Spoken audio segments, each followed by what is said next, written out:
The worried man leaned towards the princess and begged her to hold on, trying to make sure she was okay, while Hayo looked exhausted and worn out. That night, loud bangs echoed throughout the castle, and the maid became alarmed when she saw a girl tumble down the stairs, after which someone quickly asked if she was the princess. The bespectacled man calmly informed the seated employee that he didn't have to come to work tomorrow, speaking with unwavering seriousness in the empty office. At his desk, one employee explained to a colleague standing across from him that management was preparing layoffs due to a budget failure caused by someone's constant mistakes, which caused the colleague to look silently surprised. The person being addressed clenched his fist, feeling helpless and guilty, at a loss for words as he was politely asked to resign for the good of the company. The man recalled how, by his mid-40s, he found himself in a dead-end job, working overtime without pay, enduring ridicule for his elite education, unable to find a new position, and ultimately landing a job at a dubious company. He sat on the bench, feeling despair and wondering why fate was so unfair to him, until his gaze fell on a beautiful stone on the ground that looked like a jewel, not glass. Then he began to think that maybe somewhere in another world he could start all over again, dreaming of breaking away from his old life and becoming a completely different person.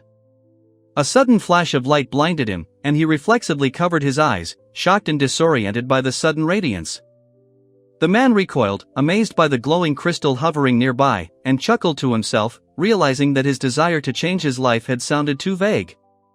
He shook his head, feeling like he was losing his mind as he contemplated the forbidden idea of recreating a living person from scratch using the spirit god stone. Then he declared to himself with ardent determination that he would be willing to become anyone, just to start all over again, because the life he had lived could not be more unhappy.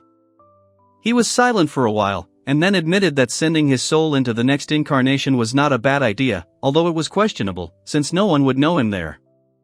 The man knelt before the shining stone and prayed to it for action, after which it burst into a blinding light, as if answering the call. At that very moment, an ominous voice rang out, threatening to kill, and the girl with long pink hair sharply inhaled, feeling a wave of horror. Then she remembered everything, how she died and how her soul was sent to another world, while clutching her head in pain, as if trying to hold on to the memories. The dark-haired girl's eyes widened, and the maid, Mimi, rushed to hug her, glad that her mistress had woken up, and reproaching herself for not having looked after her condition properly. The blonde girl looked in the mirror, and a voice nearby reminded her that yesterday she turned 8 years old and fell down the stairs after spending the whole day in bed. Then she grabbed the one standing next to her and exclaimed in surprise about the number 8 and about the princess, noticing her fangs and trembling tail. Meanwhile, the dark-haired maid tried to calm her down, explaining that they were in one of the bedrooms of the castle belonging to the demon lord, and the pink-haired girl was. I would be very happy if you subscribed to the channel, liked and wrote a comment, rating this manga on a scale from 1 to 10. Your opinion is very important to me. This will help me better understand what my audience is interested in, because you are really important to me. Perplexed about what was happening to her body and mind. A sudden gust of wind blew through the window as the maid hesitantly confirmed that beyond the walls was indeed the demon lord's castle, towering over the entire property. Late at night, a huge castle stood under the moonlight, and a maid calmly explained to the stunned girl that the land belonged to Petalata, the fifth domain of Salamatia, the land of demons. Then the girl realized that the figure hovering in the sky was none other than the demon lord himself, who had come to make sure that she was alive after the incident. A girl with pointed, almost elven ears in a maid's outfit looked out of the window, noticing that while someone was sleeping last night, something extremely important happened. The girl with long pink hair said that the demon lord's 5 children, including herself, would soon begin a battle for the right to inherit the throne. Meanwhile, she mentally recalled how she once said that she was ready to become anything, but now she realized that being a princess of the demon world was too hard for the middle-aged former office worker, while 2 maids adjusted her dress and crown. After Mimi's explanation and the memories that came back, the girl in the crown finally realized the situation she was in, and the maid stood behind her, waiting for further instructions. The story then moved to a land inhabited by demons and monsters, where the maid told that the demon lord's youngest daughter, an 8-year-old girl, was caught up in a war for the throne. The man in glasses, watching everything that was happening, thought with irony that this was still better than selling goods in a hopeless, black company, and the fair-haired girl next to him blushed slightly, but listened attentively. The girl with wavy hair smirked when the maid remarked that it wasn't every day that one got the chance to walk the royal path and become part of the nobility, emphasizing the rarity of the moment. At that very moment, the girl flinched as a huge, flaming wolf with two heads named Orphos appeared in front of her, causing the boy behind her to cry out in fear. The dark skeletal bird said that the child was too weak to be of royal blood, while the pink-haired girl with shining wings realized who was in front of her, the demon lord himself. The sinister figure from the shadows declared that if she lost, she would forfeit her right to the throne and become prey for the hounds of hell, adding that it would be up to him to decide whether her youth or inexperience made her unworthy of competing with her siblings. In a panic, the girl held out a small object and shouted to Mimi, when a deafening roar was heard nearby, causing the maid to flinch. Then another dark-haired woman calmly explained to the stunned girl that all this time she had been protecting her magical core, which allowed her to use powers in this world. The girl, in desperation, ordered her to act immediately and grabbed her hand tightly, explaining that she had to do this in order to activate her own magic. The crowned princess frantically tried to remember the spells, while the maid demanded that she drink her blood, losing patience from haste and fear. The pink-haired girl froze when the dark-haired girl explained that her power was awakened by absorbing other people's abilities through blood, and the latter, in horror, denied, refusing to accept such methods. A voice came from the darkness, claiming that by absorbing the blood and energy of others, one could unlock true magical power, and a demon-like creature with horns listened carefully to the words. In the end, with a swift movement, Lilith decisively declared that she would use her blood and Leviathan's mana to help the princess recover, but she fiercely objected, not wanting to resort to such a barbaric method. Rayla gave a sharp warning and shielded the princess from a powerful blow that pierced the wall behind them, causing shards of stone to fly across the room and hit the floor. The servant, breathing heavily, rushed to her and asked if she was wounded, to which the girl confidently replied that she was fine, although she was trembling inside. Then he swore to protect her even at the cost of his own life. The princess was tossing and turning inside out, blaming herself for her stupidity and thinking that if she ran away, Mimi would take away her right to the throne, although her heart desperately yearned to run away. The girl with white hair and a demonic aura fought with herself, not wanting to give up after being reborn, and a two-headed wolf appeared from the shadows nearby. Then a quiet voice uttered a reflection on the changes of the soul. The wounded woman begged the princess to stop, but she cold-bloodedly cut off her injured hand and thought that her own death might also have been in vain. The girl swallowed nervously, clutching her wrist tightly, then resolutely said that she had to drink the blood, and promised to do it despite her fear. The next moment, one sank her teeth into the other's hand, causing her to cry out in pain, after which both were breathing heavily, one from the tension, the other from the feeling of someone else's strength, slowly drawing in blood. The girl with long hair felt sparks fly around her and the man standing behind her screamed as he saw blood dripping down the floor while she started crying from the strain. Wounded but unbroken, Mana straightened up, assuring that she was fine, and at that moment two smoky monsters with double heads rose from the cracks in the ground in front of her, growling threateningly. Meanwhile, in another place, two men were discussing a deal, and one warned the other not to look down on him, confidently pointing his hand forward as if he were making a fateful pact. The princess firmly told herself that she would not run anymore, determined to change and prove that she was not useless, while the maid watched in surprise, and dark creatures approached from the shadows. The pink-haired girl fell abruptly, feeling her body remembering magical movements that she had never learned, and a two-headed wolf was already growling nearby, ready to pounce. Then she shouted for the blood to lead the way and ordered everyone to retreat, releasing a blinding stream of flame that crashed down on the wolves, setting the air around them on fire. Lilith unleashed a powerful blast, and the blazing beam struck the monstrous wolf, pinning it to the ground with ice, while the two girls in the back watched in stupefaction, not believing that it was defeated. Tears rolled down the face of the maid, who whispered that the princess had become magnificent, and the princess herself stood alone under the night sky, illuminated by the soft light of the moon, while a bird flew overhead. The crowned girl staggered, realizing that her magic was indeed befitting of the heir to the throne, but almost fell, causing the maids to exclaim in alarm.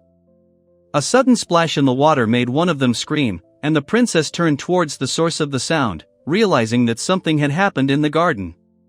Two maids were discussing in a panic that their strength was running out, but they needed to save someone at the pond, after which the story moved to the pond itself under the full moon, where the passage between the worlds was hidden. Rayla, leaning on her broom, watched as the two girls excitedly asked the hero if he was going on a journey to defeat the demon lord, but he calmly refused. The young man sighed tiredly by the water under the moon, dreaming of being an ordinary carefree child, until a shadow nearby warned the children playing nearby to quickly return to the city, where it would be safer. Astra spun around, noticing movement in the water, and at the same moment Lilith began to thrash as her leg became trapped under a snag. She choked and coughed until she was suddenly pulled out of the darkness by a spear. Both froze, stunned by what had happened, realizing that before them was not just a meeting, but a clash of two worlds, a man and a demon. Under the glow of the full moon, a young man stood with a long spear, and from its shaft hung a girl with cat ears, upside down. That's how their story began. The story follows the daughter of a demon lord, whose destiny is to suffer, and a human hero bound to her by fate, while an old man watches in the shadows, preparing the ground for a rebellion against the faithful. A girl was struggling in the water, and nearby, a young man fishing lost his footing and fell into the pond with a splash, while a voiceover reflected on finding a place where one could truly belong. Rayla reached out and grabbed Celeste's hand tightly, declaring that she was willing to do anything, even if it meant destroying the entire world, just to keep her safe. Astra was perplexed as to why the man was saving her, while the young man, lighting a fire, assured her that it would soon become warmer and asked her to hold on with all her might. The girl noticed with surprise that there was no castle or demons around, as if reality itself had changed, and she found herself in another world, where a full moon shone over a quiet lake. Meanwhile, the boy began to wonder if the appearance of people nearby could mean something more, and his thoughts involuntarily returned to a familiar face from the past. According to Hayo's memories, this world is divided. Demons live on one side, and humans on the other, and between them lies an invisible but insurmountable border. The girl tried to comprehend how she ended up on this side, and the narrator noted that mirrors, expanses of water, and the full moon are capable of connecting different worlds, opening brief gates between them. The young man quietly said that he didn't know why the man had kidnapped her, but that he needed to find a way to escape, and the girl anxiously asked where he was taking her. Then they remembered the guardhouse by the passage where the guards spend the night, and she begged him to take her there before she caught a cold, to which he jokingly replied that he was not going to eat her. The girl asked doubtfully if it was okay to entrust the protection of the world to a child, and the boy suggested that perhaps the city was short of people, but added with a smile that he became a guardian because he was the strongest.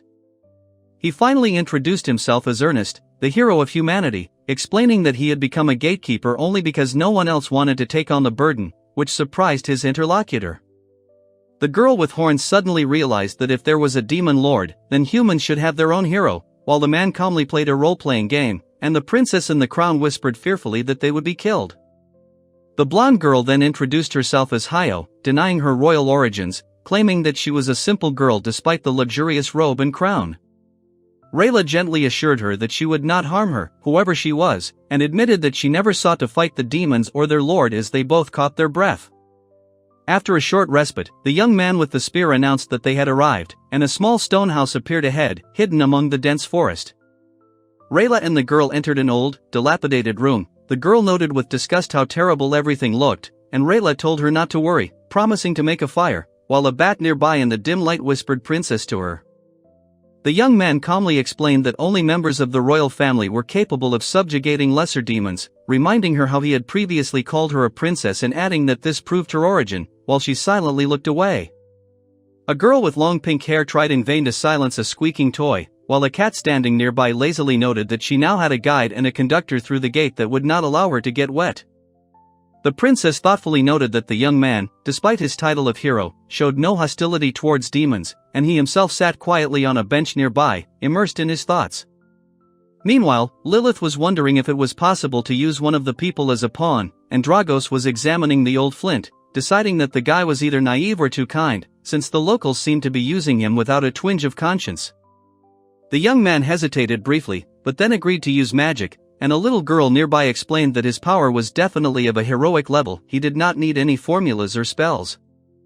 The pink-haired girl sheepishly admitted that she had exhausted all her energy and had accidentally fallen into the human world, and the boy, shocked by her confession, suddenly realized that he was eager to obtain the hero's mana, but stopped at the last moment. The girl with the small crown guessed that the vampire in front of her was exhausted and nervous, and it was precisely because of the lack of mana and strength that her behavior was so abrupt.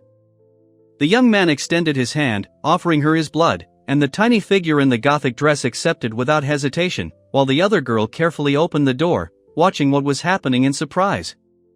The vampire tried to explain something awkwardly, but the young man gently asked what was wrong and quietly asked her to come closer so he could help without fear or unnecessary words. The girl trembled, remembering a painful experience from the past and afraid of experiencing the same thing again, while two tiny shadows nearby quietly whispered words of encouragement.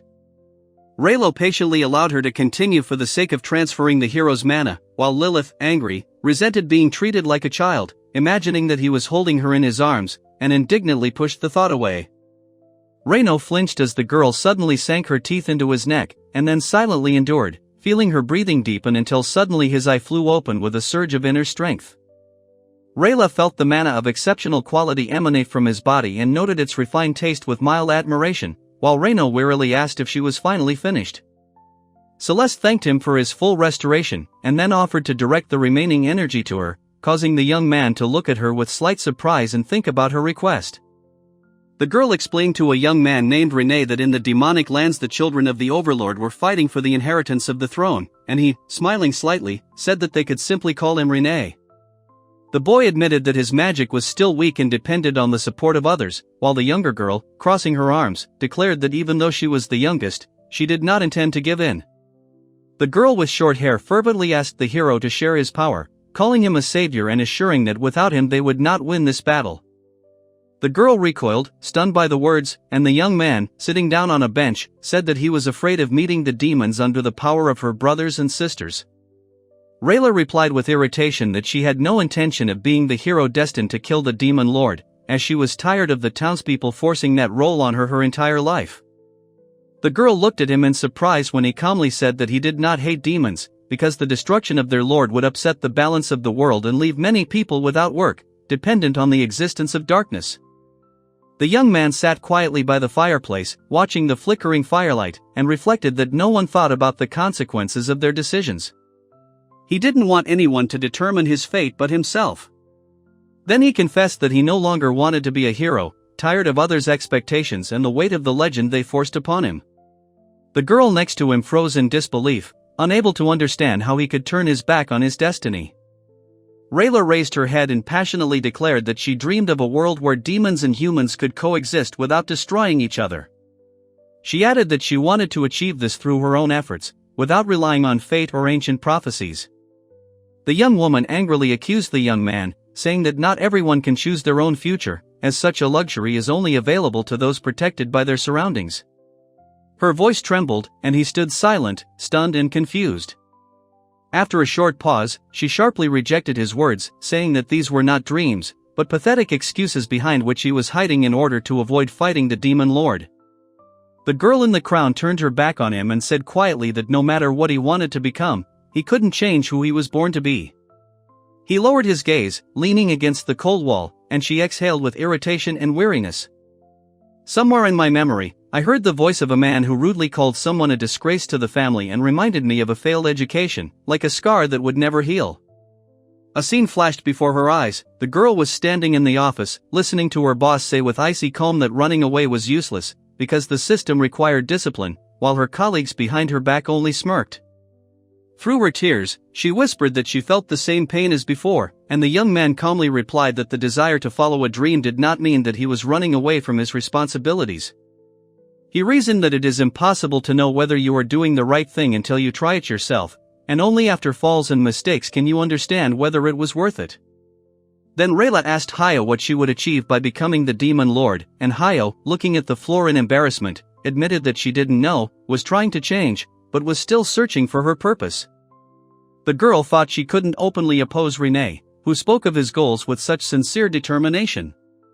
At that moment, a sudden explosion shattered the silence, causing the water beneath the moon to tremble. Reno grabbed someone's hand sharply, demanding that they go to the city immediately, and the girl was indignant that he was not listening to her objections, and, cursing angrily, ran after him. That same night, a monster with dozens of eyes appeared in the square, and the residents ran away in panic, while the young man assured them that he could protect them, even if it was madness. Then, strange creatures with eyes on tentacles appeared from the darkness, declaring themselves opponents, and the young man prepared for battle, not believing that he was facing something like this. After a powerful explosion scattered the creatures, a brave girl rushed forward, declaring that as the daughter of a demon, she was obliged to fight to the end, and urged everyone to focus on the future.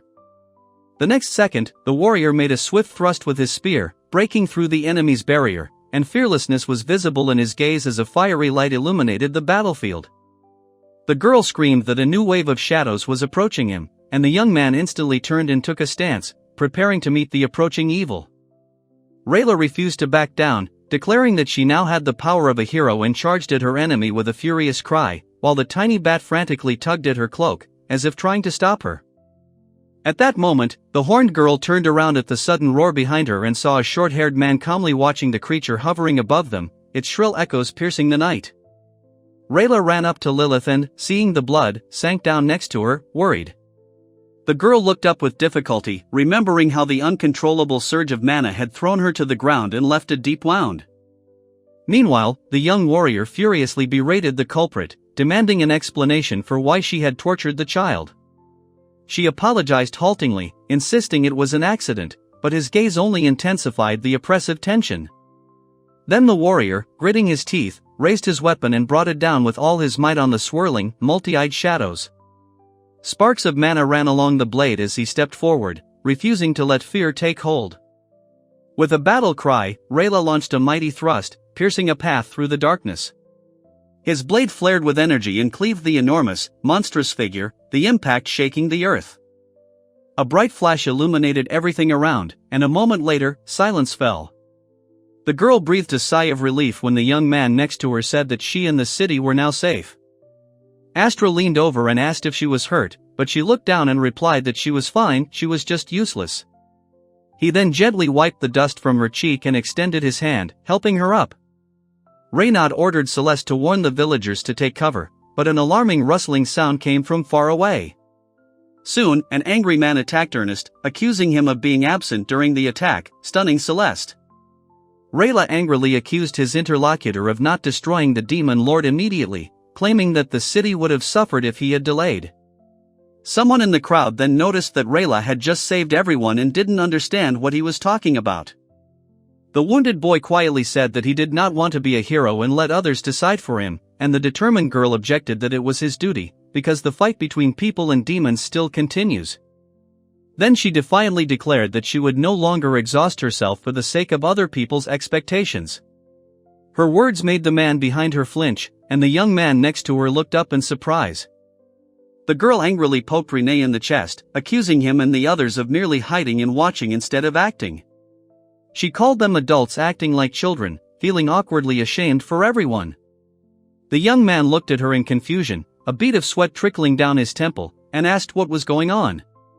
At that moment, a firm statement about the decision was heard off-screen. The girl passionately proclaimed that, having become the demon lord, she would create a world without wars, where no one could complain about fate, and the young man standing behind her listened to her calmly, with slight admiration. Rayla quietly warned them to be on guard while two men nearby argued over whether the madman should be kept away from the city. The crowned girl and the young man stood in the shadows, eavesdropping on their conversation.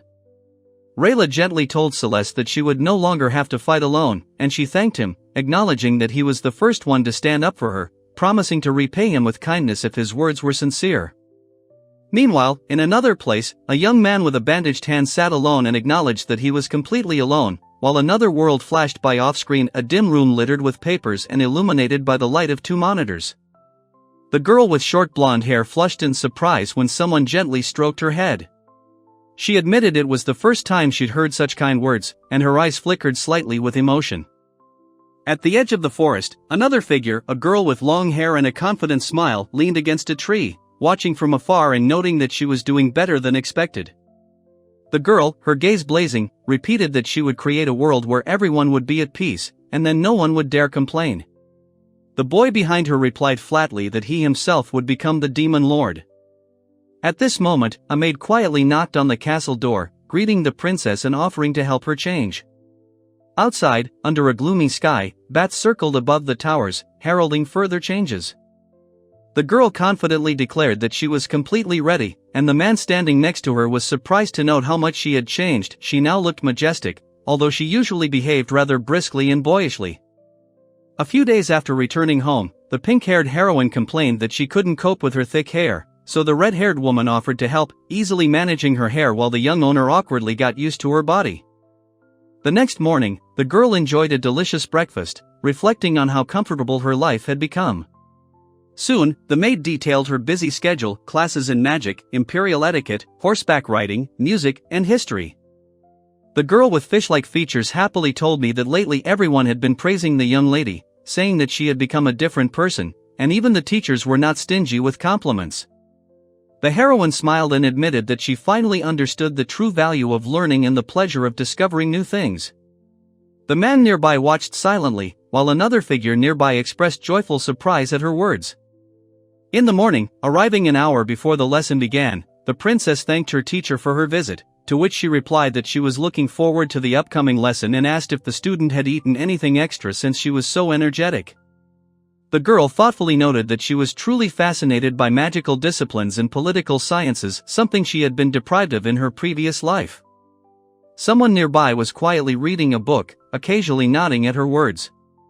During an etiquette lesson, the young princess performed a graceful curtsy with perfect balance, and the narrator emphasized that such grace was the result of long and rigorous training.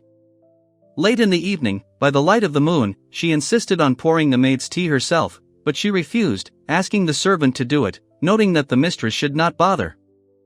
Lilith, sitting at her desk, sighed wearily, noticing how quickly time was flying. She was glad to no longer have to jostle on crowded trains and decided to get some fresh air, as it was still far from bedtime. A girl with long hair stepped out onto the balcony, gazing at the snow-covered city and reflecting that this was the first time she'd seen her lands from such a height. Below, a quiet bridge stretched out, bathed in a silvery glow. The pink-haired princess walked down the night street, accompanied by a cloaked figure, remembering that it was this small land that was personally granted to her and became her first territory.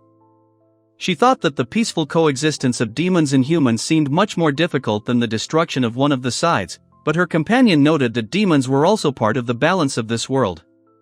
Lilith leaned wearily against the railing and exhaled heavily, admitting to herself that she remained the weakest of all the heirs, despite the hero's support. Someone nearby quietly uttered words of surprise. Rayla became wary when he spotted the demon nearby, but Lilith merely smirked, looking at him confidently. Then the horned girl, with a smirk, called him an old man and asked if thoughts of the past tormented him.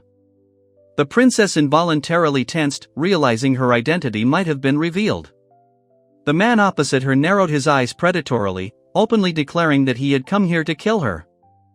The girl with long hair suddenly startled the tiny creature, causing it to flinch, and then laughed cheerfully, apologizing and asking if it really didn't remember her. The pink-haired heroine looked up in surprise when someone calmly explained that the stone she had found earlier actually belonged to him. A girl with short dark hair cautiously asked the blonde if she really was just a fragment capable of speech. The blonde, looking down nervously, recalled how people had called her the god of the spirit stone when they found her in the park.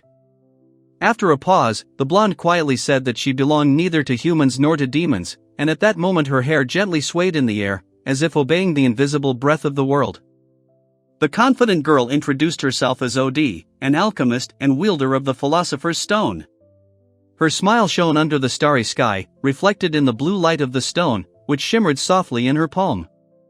The woman with long dark hair calmly explained that she was immortal, traveled between worlds, and played the role of a deity here. The girl with the crown listened silently, stunned by the confession.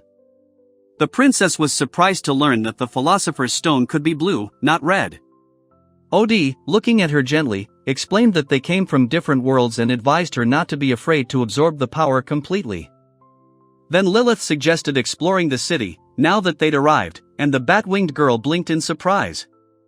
Meanwhile, Reyna, playfully nudging her older companion, told him to hurry up and get ready for the walk. On a crowded street, where bats circled the square, stood a girl with half-black, half-white hair. She noted how alive everything looked, looking at the little girl with the crown huddled nearby. With a slight smile, the woman explained that Petilade was a remote but cozy place with a 19th-century atmosphere. The girl hung on every word and couldn't help but let out a surprised sigh. The princess enthusiastically compared the mana-powered train to an interstellar highway.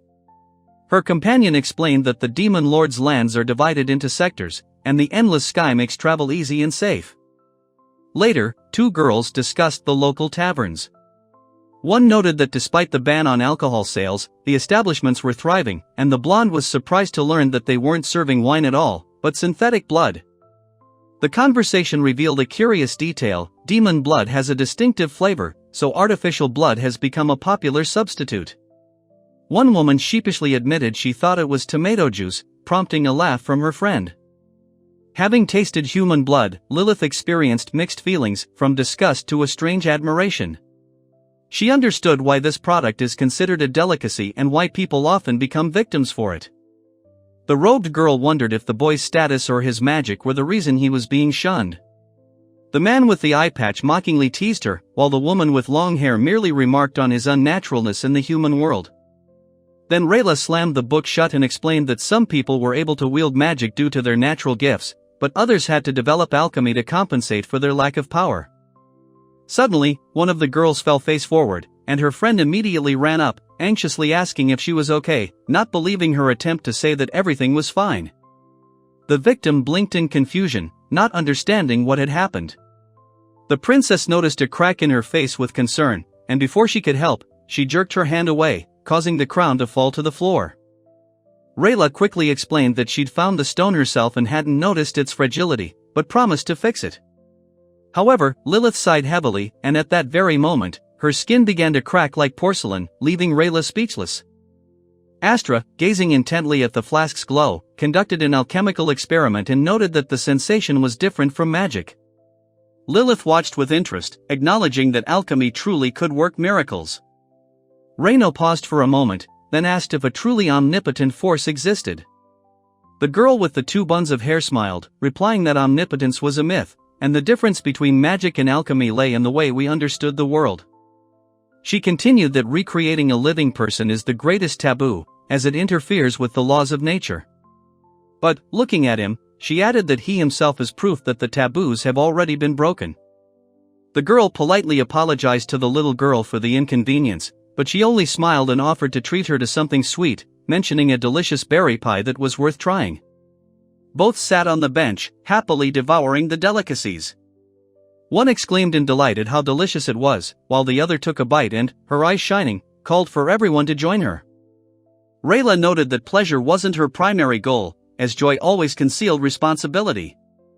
Then the second girl admitted that in her past life, she'd been embarrassed about buying fashionable things, but now she truly enjoyed such small things. The girl with long hair hesitantly admitted that she didn't yet know what to strive for, while the little princess next to her said, confused, that she herself didn't know what to do. Both confessions hung in the air, tinged with a hint of despair. Meanwhile, 2 fairies with transparent wings noticed they were being watched.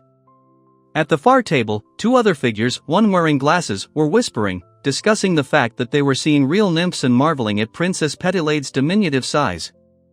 The nymphs gently assured the girl that they were well protected in the demon lands and considered refugees. One of them extended her hand, offering to shake it, but the princess hesitated, asking if it wasn't strange that refugees were free to roam the world. The winged girls admitted they felt more at ease with the demon lord and the young princess, and then cautiously asked if she could protect them if trouble came. The princess listened silently, understanding the gravity of their request. One of the nymphs revealed that their kind was half divine, half demonic. They had once lived among humans, but due to their special powers, they became hunted and were forced to seek refuge here, in the land of darkness. On the bench, the girl thoughtfully explained that demons hunt humans, and humans hunt gods. Hearing this, her interlocutor's eyes widened, finally grasping the complexity and purity of this cycle. The 2 nymphs stood side by side, and the princess, looking into the distance, pondered those who now placed their hopes in her.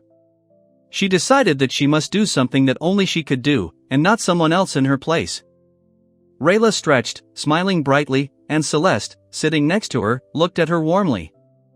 The girl with short black hair noted that the decision had been made, and the path was no longer in doubt. Soon, the trio turned around at the confident woman's cry, warning them that they could no longer act thoughtlessly, for unlike her, they were mortal.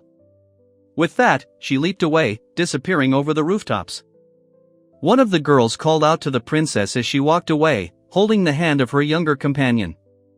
Behind her, the remaining 2 exchanged brief words of encouragement, assuring each other that everything would certainly work out well.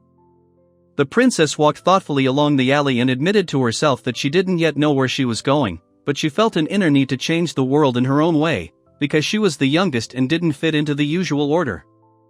Under the moonlit sky, the short-haired girl apologized for keeping her friend wandering around the city all evening. The little girl in the crown replied that perhaps the maids were already worried that she had been away for so long. Under the streetlights, the confident girl assured her embarrassed companion that she wouldn't reveal her true origins. Then the woman smiled and admitted that she had finally found a purpose in this new world. A crown, a symbol of power, appeared on the stage screen, and a voice declared, "The Demon Lord's throne must be seized as quickly as possible for the sake of peace and coexistence." The princess paled, realizing this meant a series of mortal duels. Meanwhile, a confident woman presented the sword Skofnung, crafted through alchemy and accessible only to the hero, to the delight of the audience. Rayla decided to discuss this strange sword with someone more experienced, but her friend next to her frowned, admitting that she didn't want to be a hero and wasn't ready for such expectations. The girl remembered how she once woke up in a new world, how a monster attacked her, how she lost hope until someone's voice said, "Even if the body has changed, the inner self remains the same." The pink-haired heroine asked if the voice belonged to him, and the young man replied that he only nudged her, since he was not able to change immaterial things such as the heart and soul. The princess mused that the immaterial could also be shaped by sheer willpower. A woman with long dark hair placed her hand on her shoulder and confidently declared that together they could change this world. The final scene shows an empty throne room with a majestic chair and an ancient painting above it. Smoke rises beyond the castle walls, and a blindfolded girl, blinded by anger, condemns the audacity of anyone who dared to set foot in the princess's chambers. A girl in a maid's uniform held a black rabbit doll and narrowed her eyes suspiciously, thinking the toy was mocking her title. A man standing nearby turned away, noticing that someone in the castle clearly held a grudge against her. A woman with dark wings stood by a massive chair, declaring that the invasion of Sheltons was an open declaration of war against her. She demanded immediate action, while there was still time to stop the enemy. The princess flushed with anger at being called even more irritating than the weak Hayo. Someone clutched a rabbit doll in their hands, and then a cry rang out. One of those present declared that they had finally understood something. The girl, raising her chin, said with bold confidence that she would be the first to take the mana core from the shrimp, adding that even useless ones could serve as food for her. The narrator told of the sword of the Chosen One, a sacred weapon created to slay demons. Then the young warrior confessed with a heavy heart that he had lost the sword and didn't know where to look for it. Rayla tightened his belt and, glancing in the mirror, quietly confirmed his decision. At that very moment, a vortex portal appeared nearby, swirling with bright streams of energy. The girl suddenly fell face-first onto the floor with a loud splash, stunning the watching young man. She quickly declared that she wasn't drowning and wasn't underwater, but quickly realized something strange was happening. Renee ran up, explaining that she'd been looking for him and had barely gotten here. He was surprised that she knew about the portal connecting his house to the city center and tried to figure out how she'd managed it. The girl began to speak hesitantly, but the young man, with a serious expression, interrupted her, noting that the situation seemed too unexpected. He took her hand, examining how much the woman he once knew had changed. Rayla gripped the hero's camping gear tightly, insisting that even if they sought peace, a fight would be inevitable. His words were decisive and sobering to everyone around him. The princess gazed thoughtfully into the distance, remembering the young man's determination to change himself. Then she realized that she, too, had to see it through to the end if she wanted to achieve her own goals. The girl reassured her companion that no one was nearby. He looked around and asked if this was her room, to which she nodded and added that she would not allow herself to lose in the coming battles for power. The princess asked Renee if he'd heard of the chosen sword, intended only for heroes. Receiving an affirmative answer, she suggested they get down to business without wasting time on small talk. Rayla frowned, remembering that he'd seen something similar long ago, but couldn't remember where he'd put it. The girl next to him exclaimed in confusion that he couldn't have simply forgotten something like that. Soon a stern voice rang out. Someone scolded another for being messy and ordered them to learn to clean up after themselves, calling it basic manners. The young man blinked in confusion, while the third person present quietly wondered if there was something more to it. The boy promised to reform and become responsible before he became an adult. The girl replied that adulthood wouldn't eliminate her problems and reminded him of how they had recently searched for a missing item in the open air. The man advised the young warrior to deal with the demons first before grabbing all the weapons at once. The girl next to him paused, admitting she had no idea why the sword was so important. Under the cold moonlight, one of the men accused the other of monster attacks near the city. The accused remained silent until the girl suddenly grabbed the aggressor's arm, causing him to recoil. The boy fell awkwardly onto the maid, who, without losing her composure, asked her not to scold him too harshly, promising to explain the rules to him later. Meanwhile, the others debated whether to expel the irresponsible residents. Lilith quietly apologized for forcing him to do this, and Reino gently brushed a strand of her hair from her face. He thought that despite all the changes, the people in this place remained the same. Rayla dropped to one knee and gently took the little girl's hand, explaining that she had been abandoned by her parents. She looked down thoughtfully and then admitted that she considered him her father, adding with a slight smile that his family seemed to have a bad reputation. The girl recalled how the villagers tried to make him a hero, even though he'd only raised her and wasn't seeking fame. She noted that people had grown accustomed to his eccentricities and advised him to ignore them. Rayla said seriously that he never aspired to be a hero, and the girl thought that was precisely his problem. Then he looked at her curiously, as if trying for the first time to understand what she meant. The girl anxiously asked if the sword had disappeared from the city, but the young man pointed to its location. They quickened their pace, deciding to personally inquire about the find. The two approached the shopkeeper, asking about the sword without a price tag, noticing it was simply hanging there, like a towel drying. The merchant explained that the blade was either poorly forged or rusted, and that it was constantly being returned because no one could draw it from its sheath. The boy held out the sword and offered to take it if she liked it. She blinked in surprise, and he added that the weapon looked genuine and was perhaps much more valuable than it appeared. Rayla warned the young man not to swing the blade needlessly, suspecting he was being too reckless. At that moment, the girl exclaimed with delight that before them stood the hero himself, who had lost his talisman many years ago. The horned girl couldn't believe her ears when the sword spoke. The hero calmly confirmed that he had found it after 10 years of waiting, during which it served as an ordinary towel rack. The young man apologized guiltily, and the tiny figure asked why he'd allowed himself to be sold. The hero, frowning, admitted he'd been too young then and flared up, brandishing his sword as he recalled the past. The blade told how he had once twirled it in the air for fun, then forgotten and gone home. Afterward, the locals picked up the sword and resold it until it became a merchandise, losing its meaning. The girl was told that she had a keen eye for such a young age, and the man with the sword admitted that she understood things better than the hero himself, whom he called untalented. The hero froze, holding his blade at the ready, and thought that the child before him might be something more. Then he cautiously asked if she was human or a demon. The girl panicked, feeling that her soul belonged to her own, but fearing Renee would discover the truth. Meanwhile, another observer noticed a strange glow from her soul, half vampiric, half demonic. A confident girl wearing a crown proudly declared herself the third princess, the daughter of the demon lord himself, who rules over darkness. Her cloak billowed behind her, emphasizing the solemnity of the moment. Rayla shouted at Hayo, demanding an explanation. She, pale, insisted she hadn't lied, but her words stuck in her throat. The young man stood silently, clutching his sword so tightly his knuckles turned white. He refused to listen to excuses, insisting that an alliance with a vile creature was madness. Meanwhile, the figure opposite nervously averted his gaze, perplexed as to how the demon lord's daughter had ended up among humans. Reino offered to take the strange creature home to avoid a scandal, but Lilith anxiously noted that she didn't know what to do. Meanwhile, someone angrily demanded that the creature be removed from sight immediately. Rayla shouted sharply, "Stop," drawing his weapon, and a flash of light illuminated the room. The hostile figure staggered, trying to resist, but the force of the command weakened it. Rayla and the girl looked in amazement at Celeste, whose body began to shimmer. She, holding back tears, admitted that she hated her body, it smelled of blood and beast, and Rayla carefully asked why she despised herself so much. The sword, introducing itself as Skofnung, proudly declared that it was created to slay demons and was the greatest blade of its kind. The two listeners exchanged confused glances, unsure why the hero would drag a demon along with him.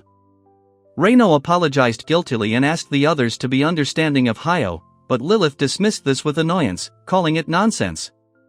The young girl then explained that Hayo dreamed of peace and possessed powers capable of ending the eternal feud between the races. One of the warriors furiously rejected the idea of peace with the demons, declaring that an alliance with the hero was shameful. At that very moment, someone screamed at the top of their lungs, unable to contain their emotions, and the air filled with uneasy tension. Rayla firmly declared that he and Hayo were comrades and would not discuss it further. But the other woman coldly replied that she would not follow him as long as the sword was nearby, remaining aloof from the group. Lilith flared with anger, accusing those around her of disrespect, since she had saved the human world more than once. In response, one of the girls wearily thought that Lilith was overconfident and exhaled heavily, feeling her irritation growing. The girl abruptly declared that she wasn't going to waste her time on a brash little brat and quickly turned away. The man next to her tried to calm her down, thinking the whole argument sounded more like a childish squabble than an adult conversation. Rayla tried to maintain his composure as Lilith taunted him, accusing him of being childish. Then he couldn't take it anymore and shouted at her for being so insolent, while Astra, standing a little distance away, quietly snapped her fingers. A soft dripping sound was heard, after which the agitated girl ominously declared that she would rip off someone's wings and sew them to their head. A second figure calmly advised her to calm down and fly away, while a third thoughtfully noted that the future looked bleak. Lilith suddenly became wary, sensing something was wrong, and at that very moment, the bat screamed in panic that the castle was engulfed in flames.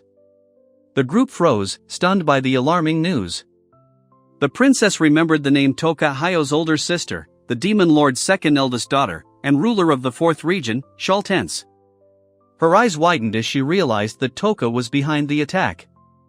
The young man was stunned to realize that his sister had led the attack, and realizing the scale of what was happening, he quickly asked if anyone in the castle had survived. The pink-haired girl realized that the fight for the throne had begun and decided to immediately head to the portal leading to the castle to assess the damage.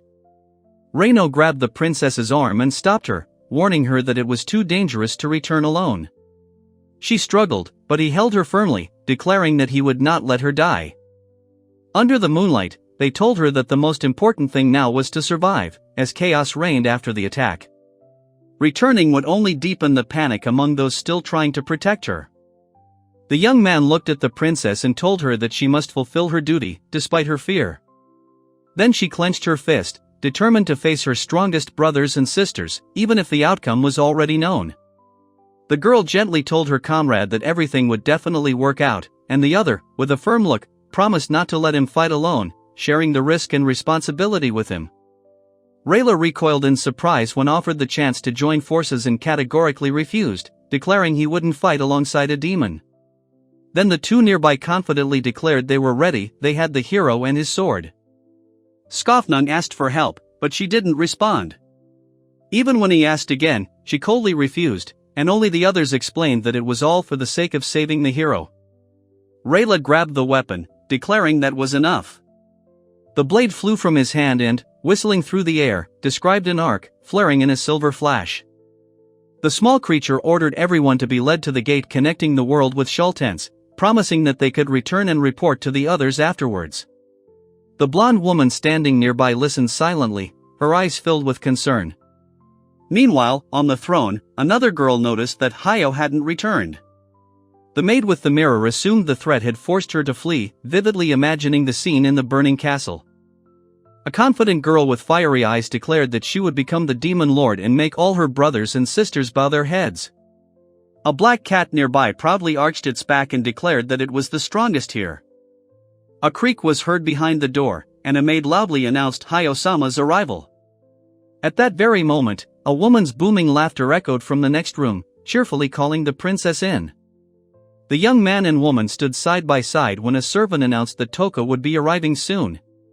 A moment later, confident footsteps echoed down the hallway, and a female voice quipped that someone had already stopped using honorifics. A dark-robed girl with a mocking look warned the nervous crown holder not to irritate her, otherwise she would not be shown mercy when it was all over. In a spacious classroom, a teacher with his hair parted into black and white confidently recited the main story and fun facts. Two attentive students listened before the lesson even began. A shy new girl named Hayo timidly introduced herself to the kindergarten class, and two students watched her, One thought the girl clearly wanted to make friends, while the other noted with irritation that this was annoying her. Rayla explained to his companion that the world consists of two layers, the demon realm and the human realm, connected by gates active on full moon nights. The girl, surprised, asked which gates humans and demons use. Two girls sat on the floor, discussing how the pond in Hyo-chan's garden connected to the lake in Renekuen's town. They remembered that full moon nights were considered bad omens, that's when monsters appeared. The young hero chided someone for wasting their potential, and a figure standing nearby calmly explained that guardians are usually half human, half demon, and they watch over the safety of the human world. Rayla asked why demons' names differed from human ones, and Astra suggested it was due to the kanji script, a common trait among their kind. Rayla admitted she'd never thought about it. Three children sat together, one dozed, another asked if it was really them, and the third nodded affirmatively. The woman explained with a smile that the child was originally Japanese and could read names by the sound of kanji, after which she cheerfully announced that the lesson was over for the day. The cheerful girl jumped up, delighted by the lightness and freedom from the perpetual fatigue of being 8 years old. A calm man nearby asked her in surprise what she meant, causing her confusion and bewilderment. The girl laughed and said his shoulders never hurt, calling him a child. The man calmly replied that he had lived for hundreds of years and knew perfectly well what he was talking about, asking if it was so terrible not to age. Astrid explained that the Skofnung sword was created through alchemy, adding that she was the one who created Lilith, who looked just like Celeste. Celeste was surprised and asked if he could be related, but Astrid denied it with a smile. Celeste complained that one guy was too sloppy and fickle, and vowed to confront him the next time they met. However, when another girl started teasing her, she blushed sharply and demanded they stop talking, which only heightened her interlocutor's interest. Late that evening, the princess was caught by a maid who asked her why she had left her chambers. Smiling, the maid offered to cook something, and the princess awkwardly admitted she simply wanted to take a short walk. The girl checked her bag, listing the necessary items, an umbrella, a first aid kit, and several amulets. Then she quietly promised to be careful and decided to leave some of her things at Reynard's house. History once again recalled the merciless struggle for the throne, a competition between the children of the demon lord, where the winner is the one who takes the heart mana of their relatives, sparing no one. Two girls locked eyes on the stone stairs. One said this wasn't just an argument, but a fight, with their lives at stake and no turning back. Rayla listened silently as Dragos admitted he'd never seen anything like this with his own eyes, even though he thought he knew everything about such battles. Now he realized that theory was no match for actual combat. The girl is astonished to realize that standing before her is another representative of the royal family, her older sister, whose aura and mana are noticeably different from other demons. She must still be quite young, but the power emanating from her evokes both respect and alarm. A girl with short, blonde hair pensively says that this is probably what motherhood feels like, looking at the young princess standing before her. The crowned princess watches silently, showing neither surprise nor emotion. The confident warrior noted that her rival must have come to beg for mercy. The girl across from her froze, hesitant to respond, until the other woman calmly extended her hand with a mysterious smile. A short-haired girl awkwardly grabbed her collar as a woman with curled locks offered to spare her life in exchange for her mana core. Her voice was soft, yet threatening, and her hand reached closer, demanding that she give up what belonged to her soul. Rayla suddenly takes a sip from the small cup Celeste is holding. Celeste looks up in surprise as Rayla winces in pain, as if the drink has burned him from the inside. The girl spits out the liquid, crying out in pain, while two nearby watch with concern. Suddenly, a figure with long hair calmly licks the residue from her fingers, causing shock and confusion among the others. Coming to her senses, she furiously declares that she has come not to make peace, but to fight, and cries out that her rage has reached its limit. At that moment, darkness rises around her, and the girl standing nearby recoils in fear. The pink-haired girl is suddenly enveloped in a pillar of flame emanating from a figure in a royal cloak. The figure coldly threatens to burn her to ashes, turning her body to ash and her soul to a core.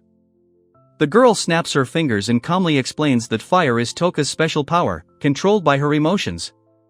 Then she waves her hand, causing an explosion of flames that shakes the walls, while the other participant tries in vain to contain the destructive energy. A girl accidentally encounters a young man running through the castle corridors. A woman standing aside orders him to be kept under surveillance, noting that human blood on the carpet would be an unnecessary problem, while another woman disgustedly declares that humans have no place here. Four masked women line up before the kneeling man. One coldly calls him a wretched mortal, while the other adds that they are merely following the princess's orders, feeling neither guilt nor emotion. Rayla approaches, assessing the situation. He notes with disappointment that the opponents are mere trifles, but still offers his strength, mentally preparing himself for the coming battle. The red-haired girl thanks Kofa, but then sharply asks what that name means, and with a crash thrusts her sword into the ground, causing a short wave of magic to flare up.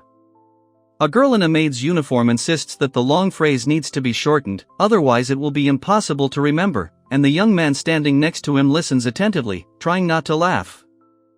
The horned demoness snorted incredulously at the other's weak command, calling her a disgrace to her kind. The blonde, however, asked in surprise why she was dragging a human servant around with her, seeing no point in it. The pink-haired girl abruptly declares that it is because of this guy that she is here, but before she can finish, a powerful explosion is heard nearby, a blinding flash makes her jump back, and the figure in the dark dress covers her eyes. Rayla nervously defends himself by saying it was just a joke, but Celeste, her wings shimmering with light, looks at him warily, wondering why he's losing his composure. The pink-haired girl can barely stand, feeling her strength draining away. But despite her fatigue, she hoarsely declares that she won't give up, deciding to use the unique properties of her magic to turn the tide of battle. She gathers her courage and decides to ignite a new will to win within herself, while the figure in the black dress standing opposite her ponders how to reduce Toka's power by distracting her emotions and weakening the flames.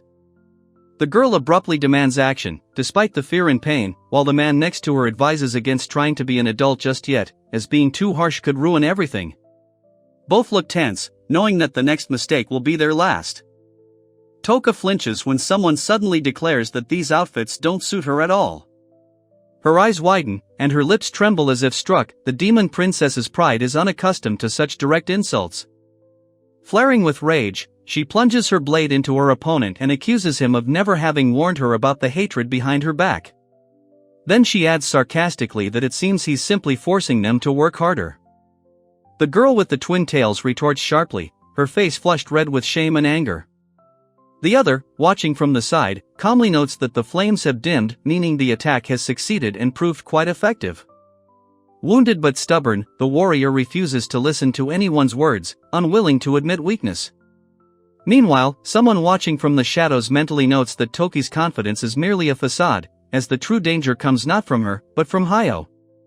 The girl clenches her fists and furiously rebukes her interlocutor for daring to refuse honorifics. Another figure watches her from afar, and at that moment, a third rushes forward, begging her to stop before it's too late. Rayla sullenly asks if her rival is willing to kill her for the mana core. She replies with icy calm that this is precisely what the battle for the throne is for, and that their father would probably be pleased to see her dead. The girl in the dark dress hesitates for a moment, but the princess in the crown sharply asks why she is retreating. Is she afraid of being wounded like a mere mortal? Rayla clutches her weapon and furiously threatens to kill the invisible speaker if he doesn't shut up. However, the voice continues with cold certainty, accusing her of being unprepared for either the murder of her kin or the sudden confrontation that would decide the fate of her inheritance. The girl with the bow declares that she is knowingly risking her life, and at the same moment her opponent flinches in fear. Footsteps approach, someone announces that the man has been dealt with, and everyone becomes wary.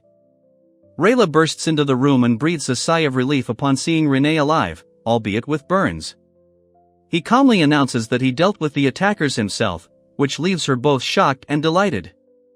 The wounded demon admits he held back, unable to understand how a mere human could defeat demons. The others are stunned, and the young man introduces himself as Hero Ernest, a man determined to fight against both demons and humans. The girl with short hair demands to give up the cannonball, but the confident woman with horns mockingly replies that it doesn't matter even if she managed to do something like that. After all, strength and pride are not for sale. One of the fighters suggests finishing off the prisoner to put him out of his misery, but another strictly forbids killing. The third stands to the side, watching silently, with a grim determination in his eyes. Rayla is surprised, realizing she's not ready to kill, despite all her grandiose words. Dragos notes how much she's changed, and Rayla ponders why Toka doesn't want to fight seriously, suspecting an ulterior motive. In exasperation, she exclaims that she's only holding back out of fairness, as otherwise the fight would be unequal. Reino smirks and asks if this is a game, and after a brief argument, allows her to lick the blood from his wound to restore her strength. The girl swallows hard as he addresses her, and suddenly feels his hand brush against her fingers with his tongue. The man sharply demands to know why she wants to become the Demon Lord, and angrily refuses to share his motives. Rayla feels her mana draining and can barely keep her feet as a powerful blast of energy shoots towards her. She screams, warning that anyone who fights without a firm goal must immediately abandon the path of the heirs. A girl in a gothic dress notices the defaced portrait and instantly realizes, this is not just an insult, but a declaration of war from one of the sisters. The others are horrified to realize that one of them has dared to directly challenge them. At the top of the stairs, in the glow of torches, stands a figure on a throne. She asserts with authority that the anger is entirely justified, as this is all the work of Lilia One-sama. Someone nearby glares at her, unabashedly hostile. The girl clenches her fist so hard her knuckles turn white, and through clenched teeth she admits that, as the youngest, she's tired of always being the first to be humiliated and destroyed. A determination flashes in her eyes. This time, she won't let herself be broken. The pink-haired girl recalled the moment someone asked her why she wanted to become a demon lord, calling her by her first name, Toka. The question lingered in her mind like a quiet echo, returning again and again. She then declared firmly and without hesitation that she would kill everyone, brothers, sisters, and anyone who dared surpass her. Her goal was to prove herself the strongest and create a world where no one would be above her once she became the Demon Lord. A girl in a richly embellished dress looks down thoughtfully, musing that the desire to become stronger isn't so bad after all. Meanwhile, in the depths of the room, a mysterious figure silently watches from beneath a hood, as if assessing her resolve. A girl with short hair and glasses warns a determined warrior with a spiky hairstyle that, after killing everyone and becoming the Demon Lord, she will be left alone because no one will recognize a power that has no witnesses. The conversation emphasizes that strength and weakness only make sense when there's someone to compare oneself to. Without rivals, there will be no recognition or praise, and even the greatest power will lose its meaning. Cracks appear on the stunned girl's face, as if her body can't bear the internal tension. Then another, more determined one, exclaims, asking if this is truly the world he wants to build, a world without love or respect. A girl with long hair, holding back tears, admits to feeling fear after her older sister's attack. Someone watches from afar, wondering if they alone could handle such an enemy. Rayla calmly explains that if she takes possession of someone else's core first, she can strengthen their magic and fight back. However, the girl, sitting on the floor, anxiously thinks she doesn't have the strength even for that, and she clasps her hands, unsure what to do. Lilith expresses concern, and the pink-haired princess admits she's also worried. The blonde next to her asks for a share of her power, believing it to be her last chance to stand against the remaining heirs. The girl hesitates, tormented by doubts, while the young man reminds her of the rules and insists that the winner must take the core. She firmly replies that she does not wish to take someone else's, even if it disrupts the course of the battle. Rayla awkwardly tries to explain her desire for change, and Reino listens calmly, without interrupting. Suddenly, Lilith appears nearby, startling Rayla, who remarks with a slight chuckle that he seems different. The pink-haired girl gently reassures her companion, insisting that she prefers her current self. She then gently strokes her head, the soft sound reminiscent of a soft sigh of relief. Reino worriedly asks what to do next, as the girl might be attacked again if she stays here. The horned demoness angrily declares that she won't let anyone point a finger at her, and the little girl bows gratefully, whispering words of thanks. Rayla suggests using the mark, explaining to the others that it's an ancient royal blood ritual that establishes a bond between master and subordinate. Such rituals were recently allowed again after a major battle was won. The short-haired girl braces herself as the other explains that if she receives the mark, the enemy's attention will be drawn to the other girl. It then becomes clear that the mark didn't work initially. When her blood was drained, this shocks the pink-haired girl. Rayla grumbles silently, thinking they're making things too complicated, and Dragos, with a slight smile, declares that he'll take that as a voluntary surrender. After a pause, Lilith, surprised, allows Toka to bare her fangs and complete the ritual. Rayla manages to catch the staggering girl before she falls. Both are breathing heavily, recovering from the ritual, and when the third participant asks about their future plans, Rayla replies thoughtfully that they will have to act differently now. Haya wearily admits she just wants to get some sleep, but the curly-haired companion insists they call a carriage, as the servants have already finished their shift. A young man nearby offers to take the girl back to the castle to avoid rumors. Raylo insists that she must come with them, despite the possible risks, and his words cut short all objections. Then one of the companions notes to himself that this is the first time he's encountered a demon who prefers to settle disputes with words rather than with a sword. Rayla cautiously asks how the young guest received her wounds and asks her to stay a little longer. She nods quietly in agreement, a warm but tired smile appearing on her face as if she feels safe for the first time in a long time. The day after her battle with Toka, the girl lies in bed, wrapped in a soft blanket, while a black cat growls at her not to wake her. But suddenly, the door bursts open with a bang, and she jumps up, startled by the sudden noise. A confident guest stands at the door, holding the same cat in her arms, and with a lazy smile demands entertainment. After all, she didn't come to this dreary castle for nothing. The girl in the simple dress nods, confused, agreeing out of politeness, though she doesn't know how to surprise her.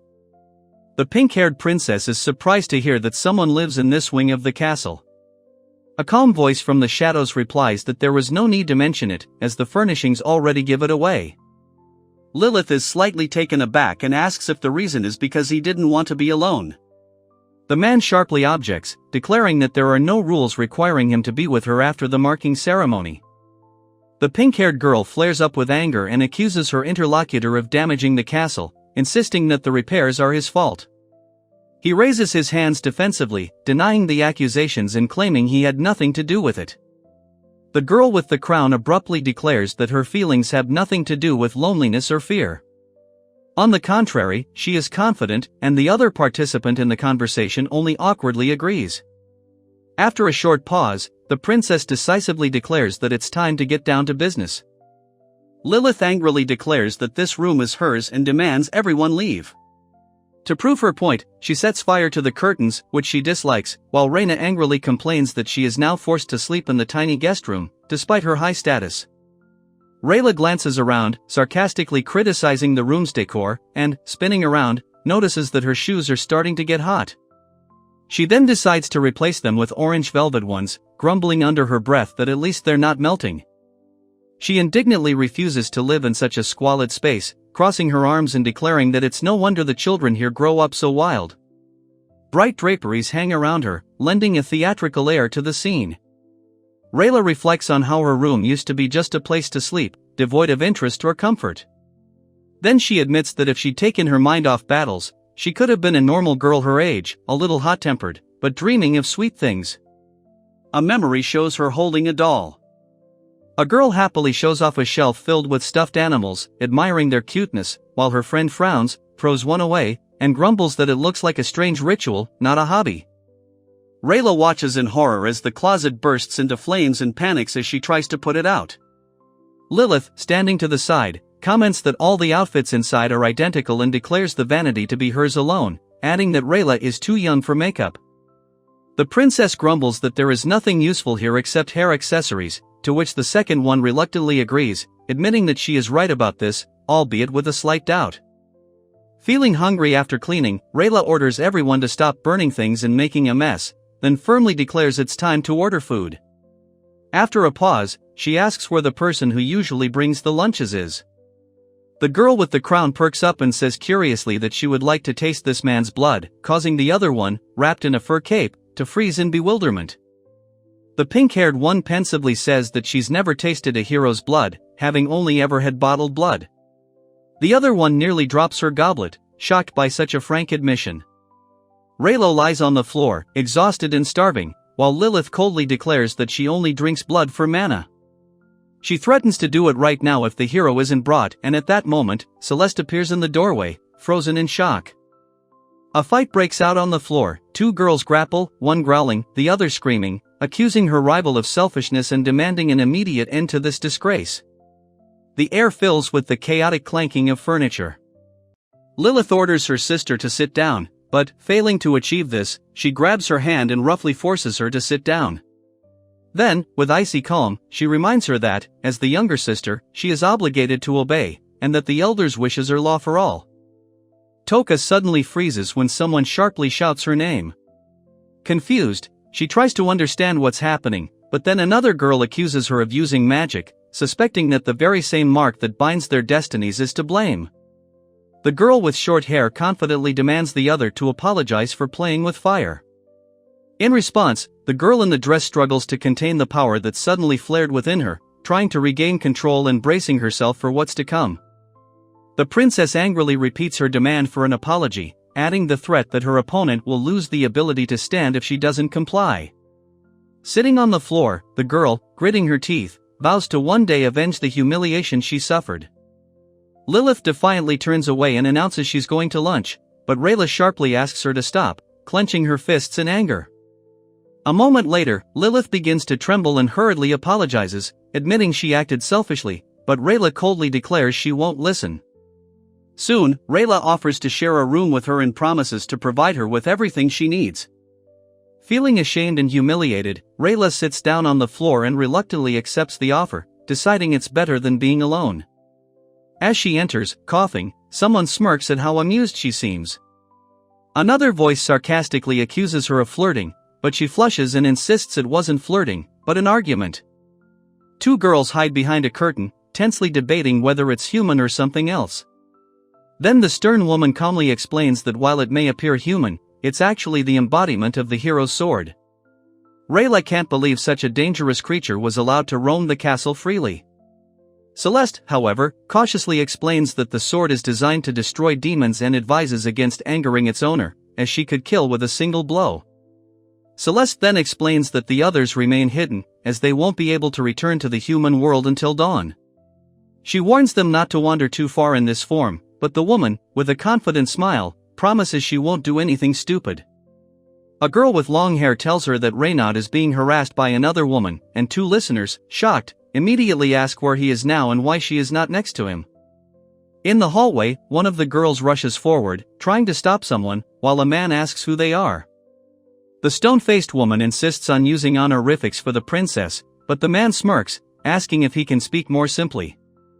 The maid claims she hasn't heard of any adult male acquaintance and won't allow a man into the princess's chambers. Another maid, confused, asks where Hayo's room is. At that moment, Reno and Mimi enter the hall, and the girl joyfully greets them, calling them princess. Reno remains calm, but the reminder of the visit causes him to frown, while the maid anxiously awaits approval. The girl in the maid's uniform indignantly declares that the princess is too young to have relations with the opposite sex and categorically refuses to consent. The other two exchange confused glances, unsure how to respond to the argument. Reno calmly explains to Mimi that this man is his comrade and a mercenary who helped them in the battle with Toka. Hearing this, the girl breathes a sigh of relief, but still watches the stranger with suspicion. The maid still clarifies whether this is true, and the fair-haired man confirms that he really did care for the princess and helped her in difficult times. Rayla sheepishly apologizes for not immediately recognizing him as a friend and guest, and the pink-haired girl, blushing, nods with relief. Rayla then suggests a light dinner to smooth over the awkwardness and allow everyone to calm down. The girl with dark ribbons in her hair notices the stranger's golden eyes and instantly becomes wary, sensing something important is hidden behind those gazes. A disturbing thought flashes through her mind. Two girls are sitting on the sofa drinking tea. One is complaining about feeling like the mark is binding her like shackles, while the other is grumbling that she would never have agreed to the ritual, knowing its power. On the table between them are pastries and warm tea. The pink-haired princess speaks thoughtfully about her three older sisters, Kahaku, Hijui, and Lilia. She admits she rarely sees them, as each lives in her own world of intrigue and ambition. Rayla slams her fist on the table, annoyed that two of them have been bullying her since childhood. The other woman calmly concludes that they're talking about Hijui and Lilia, adding with a smirk that their feud with their younger sister seems to be eternal. Lilith recalls how she was once the youngest and therefore considered useless and weak. At tea parties, the elders constantly teased her, and whenever she burst into tears or got angry, they only laughed louder, turning her resentment into a game. In a fit of irritation, she recalls how her brother constantly stole her strawberries, and now accuses him of the same thing again. He calmly replies that it's her own fault for her behavior, while a third figure, off to the side, silently takes a berry and calmly eats it. The girl clenches her fists, remembering how her brother adored everything shiny and even stole their crowns. The memory makes her heart boil, while her other sister, tearfully begging for her crown back, stands nearby. Then Lilith silently lowers her gaze, wondering why he always did that.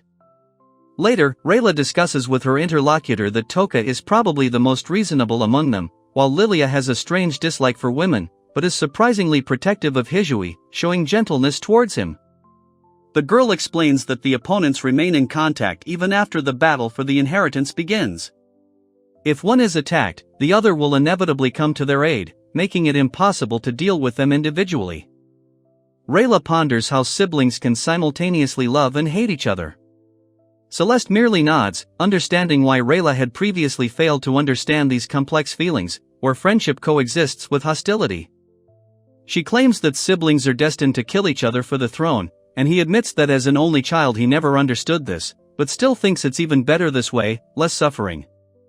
The conversation reveals that demon lords, both past and present, often devour each other, strengthening their power through cannibalism.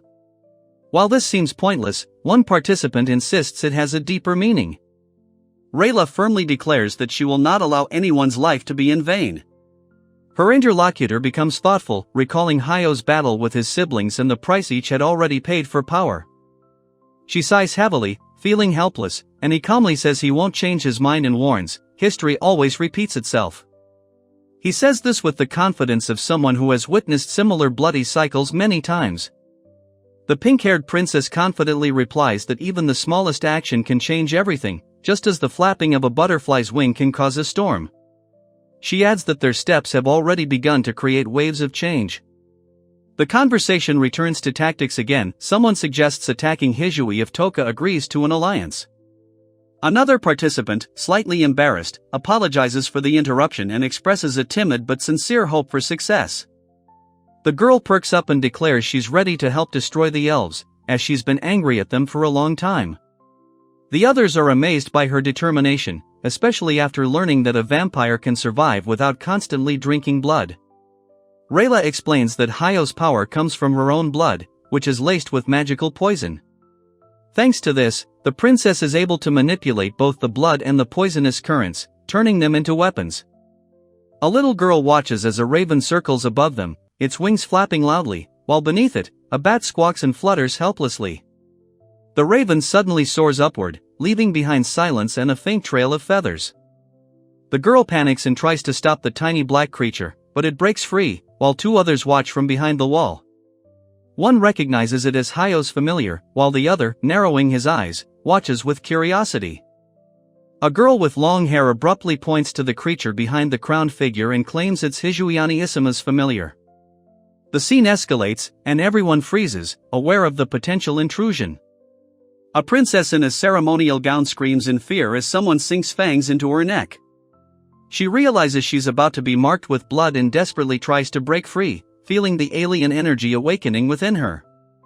Her body weakens, her movements become unsteady, and a strange mark appears on her neck. She realizes she hasn't been marked before, but now she feels the mark finally taking hold, pulsing beneath her skin. Someone off to the side picks up a small crystal and calmly proclaims that it's the Hayo core. A faint, almost mad smile appears on his lips, while a scarlet drop of blood slowly trickles from the corner of his mouth. The girl lifts a dark scarlet stone, shimmering deeper than garnet or ruby, into the air and calmly examines it in the reflections of the light. A blackbird flutters its wings around her, as if confirming the value of the treasure she has found. Then she gently reassures those present, assuring them not to worry, this crystal will take its rightful place on a pedestal, not around someone's neck. Seated in an elegant robe, she radiates cool calm and confidence. Rayla, barely catching her breath, asks to be assigned the fight and steps aside. At that moment, a crowned figure, covered in dark splashes, steps forward, colliding with a short girl in a lace dress, who exudes a dangerous tension. Rayla rushes to Hayo, who is lying on the ground, anxiously asking about her condition, but she only breathes weakly. Meanwhile, Dragos, frowning, expresses irritation that the enemy managed to escape. The girl faintly reflects on how lucky she is that he didn't manage to leave a mark. A woman nearby sharply remarks that an ambush is a disgrace for the nobility, and the man confirms that the culprit was Hijui's older brother. Rayla doesn't believe the medicine will work, as Lilith is complaining of searing pain. Then Dragos explains that she was bitten by fangs laced with venom, causing Hayo to be magically poisoned. Rayla ponders what to do next, while two companions discuss how this is the first time they've seen him bite anyone. Such behavior, one of them notes, is strictly forbidden among royal descendants. The woman expresses doubt that it's ordinary poison, and the girl adds that magical toxins can't be neutralized by conventional means. Then the man gloomily recalls the crystal that started it all and worries that they've lost it. Hayo lies unconscious, and the other explains that the core is a symbol of their royal nature. It stores and regulates mana, sustains life, and grants the right to the throne, so losing it could be catastrophic. The interlocutors discuss how the elder brother has always valued the cores and crowns above power itself. One suggests he hasn't yet managed to absorb her core, while the other insists it can still be reclaimed before it's too late. Rayla decisively announces that she will go and retrieve the Hayo core, much to the surprise of those present. Someone in the audience asks incredulously why she's going there if she doesn't aspire to the throne, but Rayla is already heading for the exit. She insists that a single human cannot win, but Dragos urges them to abandon the idea. Meanwhile, Reino restrains Lilith, warning that the enemy is too strong even for the three of them. Rayla still declares she'll go alone, since Koph will be with her. One of the girls calmly tries to dissuade her, but the maid at the door only watches sadly, realizing the futility of arguing. In another room, someone's hand drips liquid into a bowl, and a man quietly apologizes for everything that happened while she was with him. A woman nearby regretfully admits she should have been more careful, and a third calls out Prince Hijui's poison, and the others silently realize the scale of the threat. At night, outside a small building, a maid reassures two guests, telling them the doctor will arrive in the morning and urging them to rest. Inside, a young man cautiously opens the door, noticing a strange glow emanating from the wall. Astra moves closer and, feeling the heat, gently touches Lilith's forehead as she lies in bed. The girl is covered in sweat, and he softly calls her name, anxiously listening to her breathing. A girl with a bandage on her head is lying on the bed, and a guy next to her calmly asks if she is too hot or cold, if she wants a drink, then asks her name, quietly repeating, Renee. The girl weakly apologizes for disturbing her, and the man sitting next to her, upon closer inspection, realizes that her core has been stolen. He realizes that this is precisely what has caused her weakening and excruciating weakness. Choking back tears, she recalls Koph's words, when the other person gently assures her that her core is still intact and just needs to be returned to its place. These words give her a little strength. The young man sadly apologizes to the prostrate girl and promises that if he can't handle it himself, Toka will fulfill her request. Then she quietly admits that she feels useless and weakly asks what a recipe is, as if she's forgotten the meaning of simple words. One man asked if his interlocutor was planning to quit, but the other man wearily replied that he simply wasn't feeling well and wanted to rest a bit. Then the other man sternly remarked that he'd have to make up the missed hours and that if the job was a burden, it would be best to quit altogether. The girl, barely able to stand, began to choke and foam at the mouth, screaming in despair. The man, flaring with anger, told her to continue working until she died if she didn't want to leave on her own. She was shaking and barely holding on when he grabbed her head and shook her roughly, ordering her to pull herself together. Then, softening, he added that no one considered her a burden and that he wasn't worrying about her for his own gain. Hearing these words, she thanked him for the respite, and he acknowledged that she sometimes said strange things, but that's precisely what made her special. Then she quietly confessed that he was the first person to truly understand and accept her, giving her the strength to face her destiny.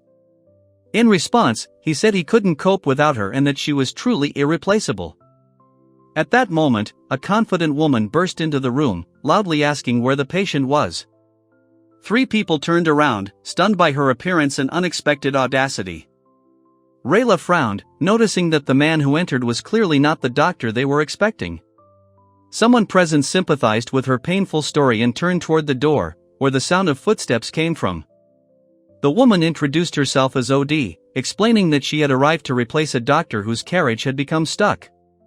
The two listeners exchanged surprised glances, then noticed a strange force that seemed to have deliberately stopped the carriage. Someone asked how the new healer planned to treat the princess, and he calmly replied that he would use alchemy. The maid then quickly agreed to prepare the clothes for the procedure, feeling apprehensive. Rayla angrily stepped on someone's head, shouting that primitive magic couldn't cure the sick. Lilith, however, responded in amazement that alchemy was an outdated and useless art, reserved only for hopeless mortals. Soon, the confident woman announced that she was an old friend of Skofnung's, sitting down casually. Then the radiant figure and kneeling companion asked for the beginning. The man with the book explained to the young apprentice how to purify poison using alchemy. Astra calmly assured them there was no need to worry, adding that they would begin by analyzing the composition, taking a small amount of blood from the girl lying on the bed. Her skin shimmered faintly, as if responding to his words. Then the horn one grabbed the silver-haired mage by the arm and insisted that he, and not the demon obsessed with humans, take up alchemy. The dark-haired man watched silently, not interfering. Reynad reluctantly agreed to begin, though he expressed misgivings about the hero. Meanwhile, the narrative explained that alchemy is based on formulas that combine blood, magic, and matter, forming a single equation of life. Astra continued his explanation, comparing the process of breaking down the poison in the blood to the untangling of tangled threads, restoring the body's natural order. Rayla nodded thoughtfully, trying to grasp the gist. She said that she roughly understood what needed to be done and was confident that she could handle it, but her interlocutor warned her, alchemy requires not only strength, but also a precise understanding of the formulas, otherwise everything will go to waste. Rayla silently accepted the instruction, and then he admitted that since childhood he had possessed a natural sense of alchemy and was able to apply it without training, relying only on intuition. He then extended his palm, and a bright light instantly flared. The two girls watching from the table recoiled, seeing the air above his hand tremble and the energy interweave into glowing streams. At that very moment, the patient felt a sudden heat and tried to move. A boy and a girl with twin ponytails burst into the room, and she immediately rushed forward, loudly calling her name. Rayla's eyes widened, startled, and she asked what they were doing there. Then the girl standing next to her smiled and thanked someone for their help, looking warm and relieved. The short-haired girl was surprised to learn that the man standing before her was the same doctor who had examined her earlier. The others exchanged glances, stifling laughter and commenting on the strange yet amusing coincidence. The girl lying in bed quietly says that it is Ernest she should thank, but her bespectacled companion corrects her, explaining that the real healer is the young man standing next to her and watching her with a slight smile. Then the patient recalls Renee's words from yesterday, full of uncertainty and self-deprecation, and is genuinely surprised by the change in his voice. Meanwhile, the young man gently asks her not to worry and to relax. The girl timidly thanks Rain for his concern, and he warmly replies that he's glad to hear it. He then adds that thanks to her, he himself feels confident and seems to have regained a sense of purpose in his actions. After a short pause, Rayla says she has business that requires her to leave. Dragos wonders why she even came if she's leaving right now, and Celeste nods and calmly announces that she'll be taking her leave as well. Then Astra takes out a small metal mechanism and hands it to the stunned girl, explaining that it's a processing device capable of temporarily replacing her core. She, wide-eyed, barely comprehends what she's heard and asks what it's for. Rayla asks how strong the catalyst is and is told that the stone acts as a medium, instantly performing calculations and causing an alchemical reaction instead of regular mana. Astra adds that the core is merely a copy and requires immediate replacement if damaged. Another participant then notes that demons are poorly suited to alchemy and wonders if mere mortals could use this device. Rayla listens thoughtfully as her interlocutor explains that the device was made specifically for her. The conversation then turns to how demons have abandoned science for magic, and now only a few are able to master this art. Astra approaches Lilith, saying that her soul and mind belong to human nature. The girl freezes in amazement, speechless, while nearby, two men discuss who is the better weapon wielder. At that moment, there's a knock on the door, bringing a change of clothes. The tired princess agrees that for now they must rely on alchemy to confront Prince Hijui, as there are no other options available.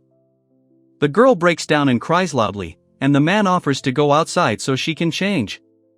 Returning, he calmly says she looks much better now and admits he's glad to see her conscious. Meanwhile, Astra explains to Celeste that, possessing a human soul and intellect, she is capable of using both magic and weapons. Celeste listens anxiously, while a small observer nearby inquires about the device's features. There's another knock at the door. The maid is bringing clothes. The blonde reluctantly agrees that without alchemy, they won't be able to combat Prince Hijui's poison, no matter how powerful their own powers. Rayla suggests leaving to give her time to change, and a minute later, she remarks with relief that everything went well. From the room, an emotional cry comes from the maid, unable to contain her emotions.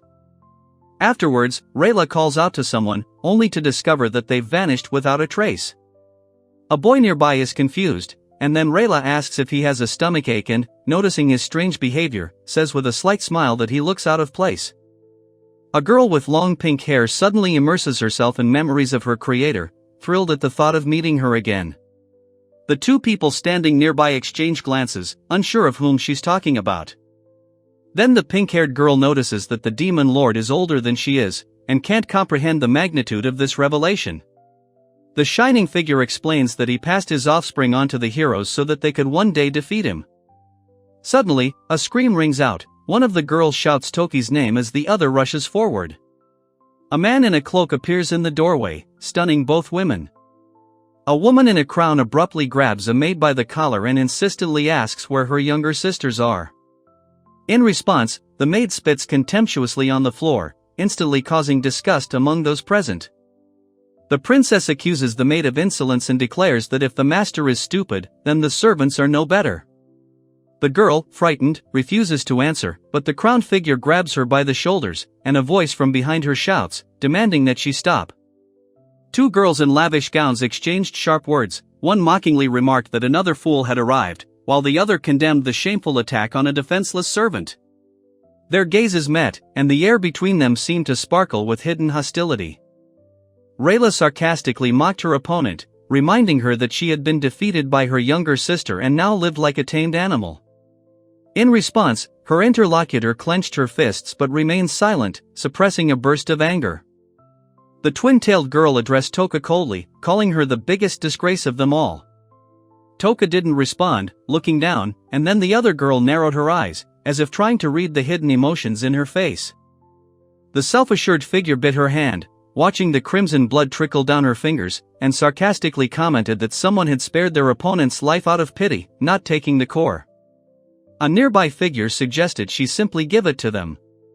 The girl in the lace dress winced when the other declared she would add the desired item to her collection. The mechanism in her hands clicked and cracked, followed by a desperate cry of protest. Soon, a figure in a luxurious cloak appeared in the hall. The princess asked in surprise why the other was there, but the other calmly replied that she had simply come to thank her for the care shown recently. She then asked with a slight smile if he had come to return her core, and added that she was curious about the reason for his unexpected visit that day. The young king, standing nearby, was stunned by the sight of the girl in the royal cloak. She remained silent, looking him straight in the eye, and then he sharply asked what she was doing there and why she had come. The crowned girl stepped forward and demanded the return of her core, reminding her that it was not a toy. Her confident steps echoed throughout the hall, and her hand, making a beckoning gesture, clearly expressed her intent to fight. While two sisters argued over the throne, the third, watching from the sidelines, smirked mockingly, calling them both ridiculous and noting that they were both to blame for the discord. Their squabble gradually escalated into a storm. The short-haired girl was ordered to stall for time while another woman took the man. She trembled with fear, admitting she couldn't handle it, but her friend assured her everything was under control. The confident crown-bearer dismissively declared that even if she remained, she would be of no use. The other, unwilling to take any chances, decided to flee, abandoning Hyo and dismissing the entire scene as a pathetic game. Then one of the participants explained that killing the master transfers power over the mark, and with a merciless smile, she ordered the other to die quickly. Black tentacles spread from behind her, absorbing the light. The girl tensed, preparing for the blow, and activated a blood analysis spell. Her focused gaze reflected her determination to meet the attack, even if it meant sacrificing her body. The crown princess was attempting to dismember the unknown element with magic, though a nearby observer noted in surprise that she shouldn't have mastered magic at all. Beneath her, the built-in mechanism clicked quietly.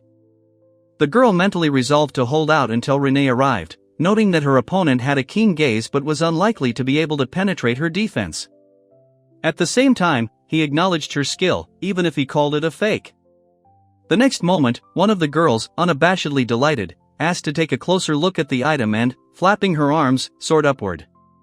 Meanwhile, another character gazed admiringly at a rare brooch with tiny gears and a sparkling stone. Rayla waved her hands furiously, rejecting the offer of a trade. The man insisted, asking if she still wanted to hand over the core, but she abruptly declared that she would never part with it, as only she possessed this power.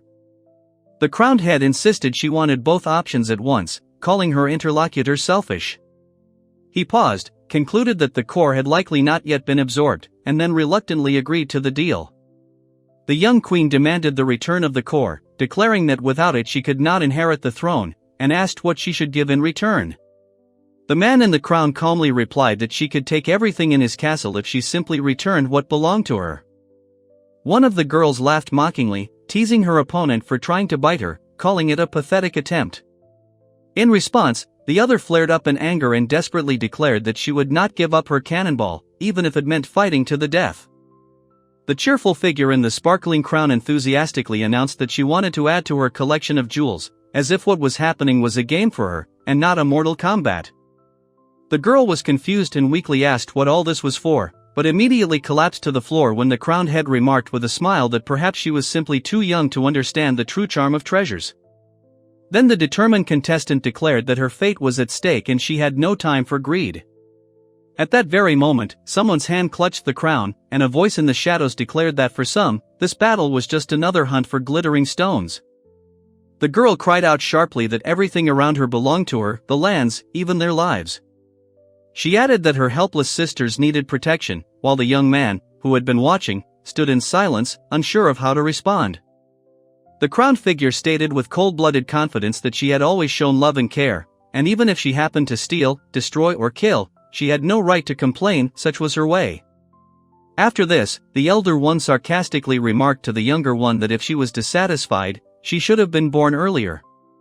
The younger one stood by the window, silently gazing into the distance, not saying a word, but her posture betrayed a sense of suppressed tension. Rayla couldn't resist and struck her crowned opponent hard.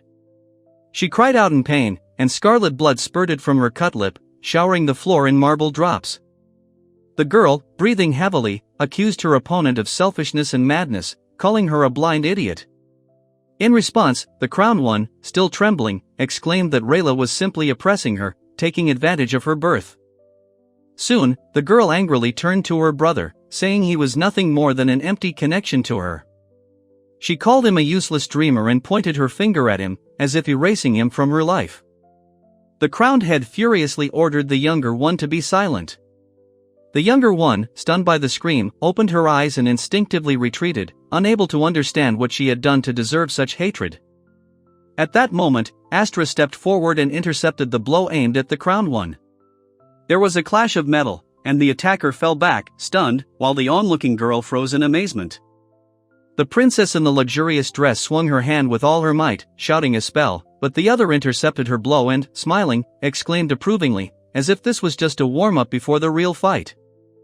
Meanwhile, Reno was coldly considering whether to take the target alive and quietly asked his allies for their opinion. One of them noted with relief that their cannonballs were safe for now and sighed briefly.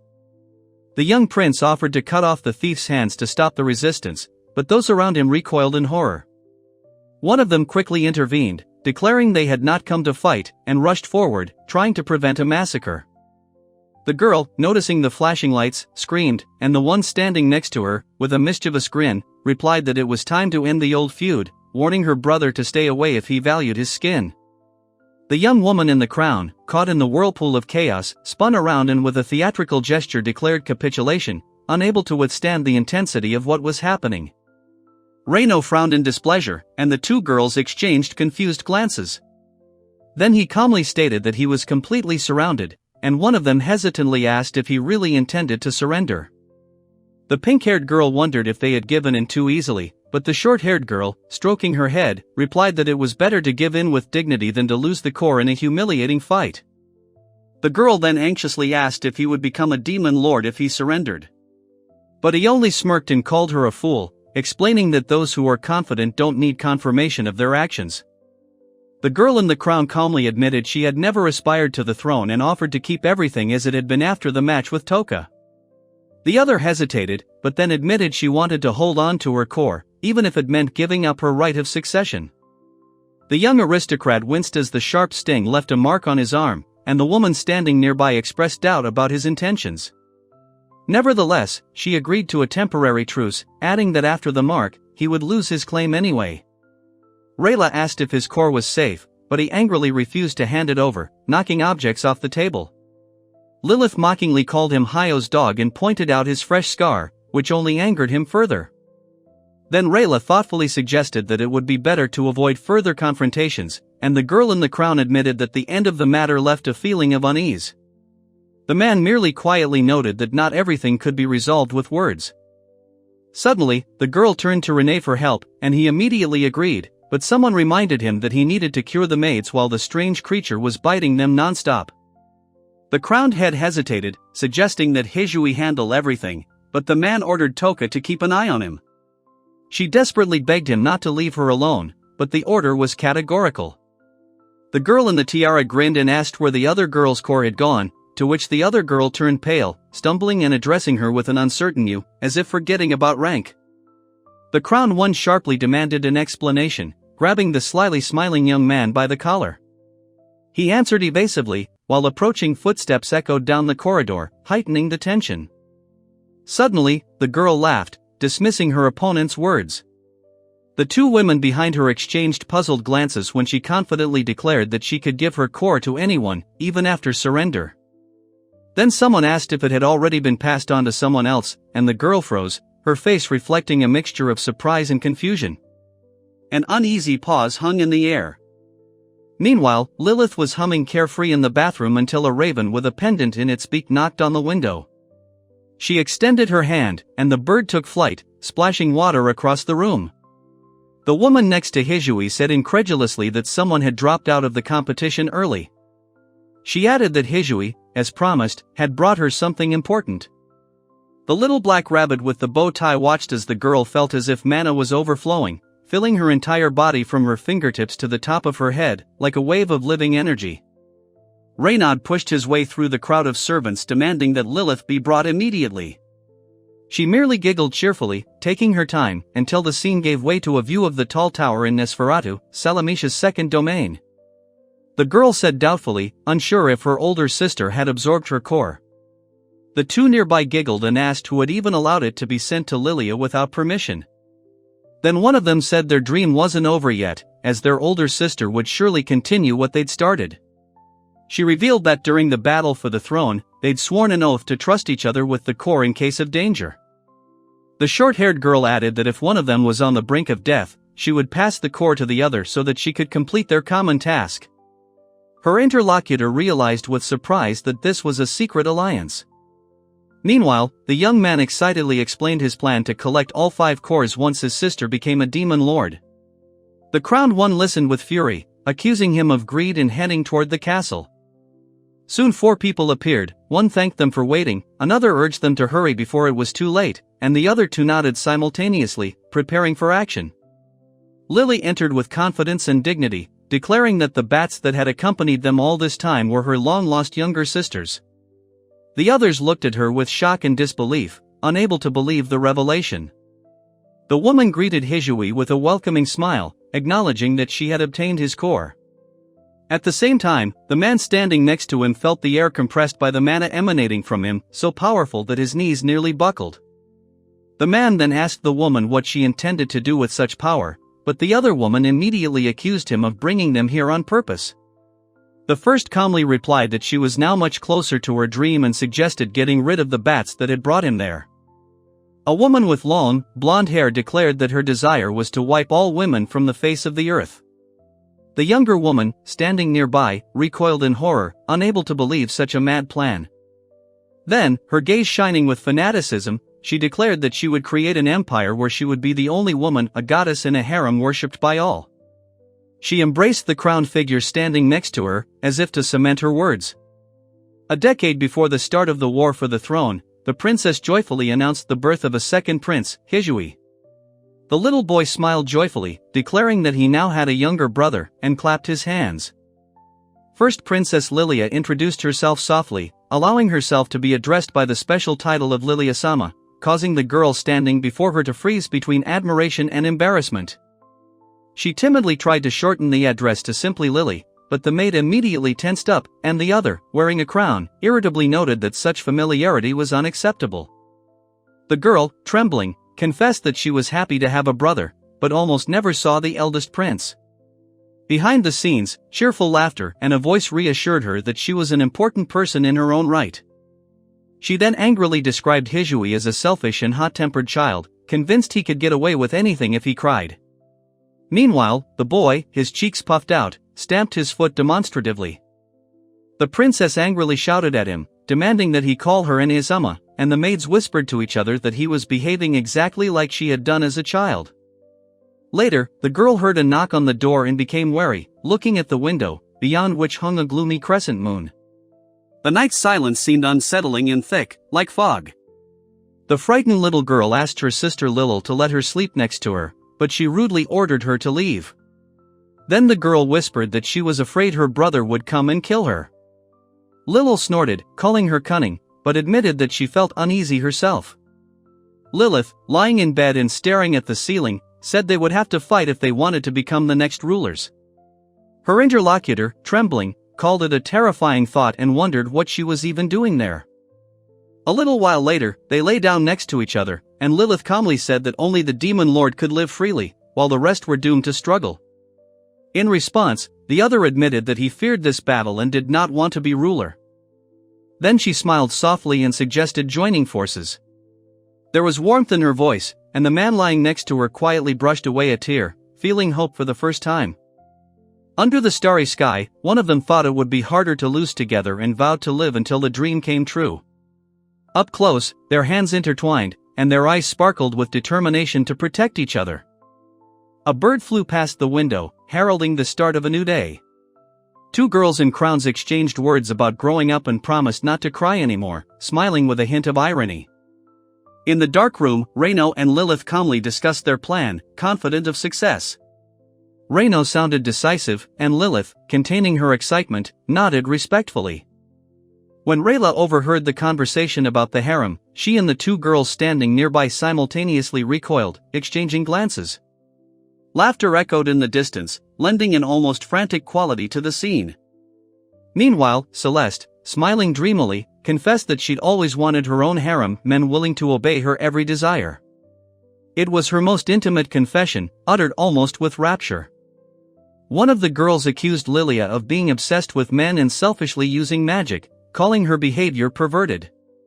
Another, shocked, recalled that Lilia had always been a bit strange and wondered if that was why she intended to destroy all women. Then the confident woman declared that everyone present deserved punishment.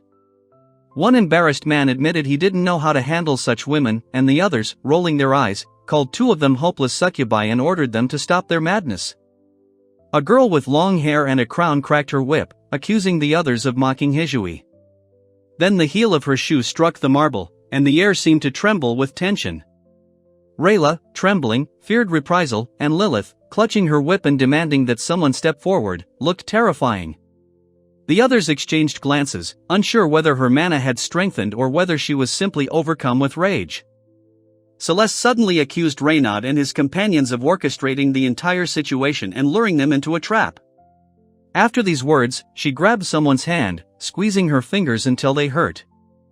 At that moment, Astra appeared among the scattering of roses and shining sparks, seeming calm and a little surprised, and Rayla looked out from behind the flower petals in fear, not daring to intervene. The girl staggered toward the confident young man and, with trembling hands, grabbed him by the collar, demanding his name. He coldly advised her not to give out her name to strangers so carelessly. With a beaming smile, she happily declared her attraction to Ernest and offered to become her personal servant.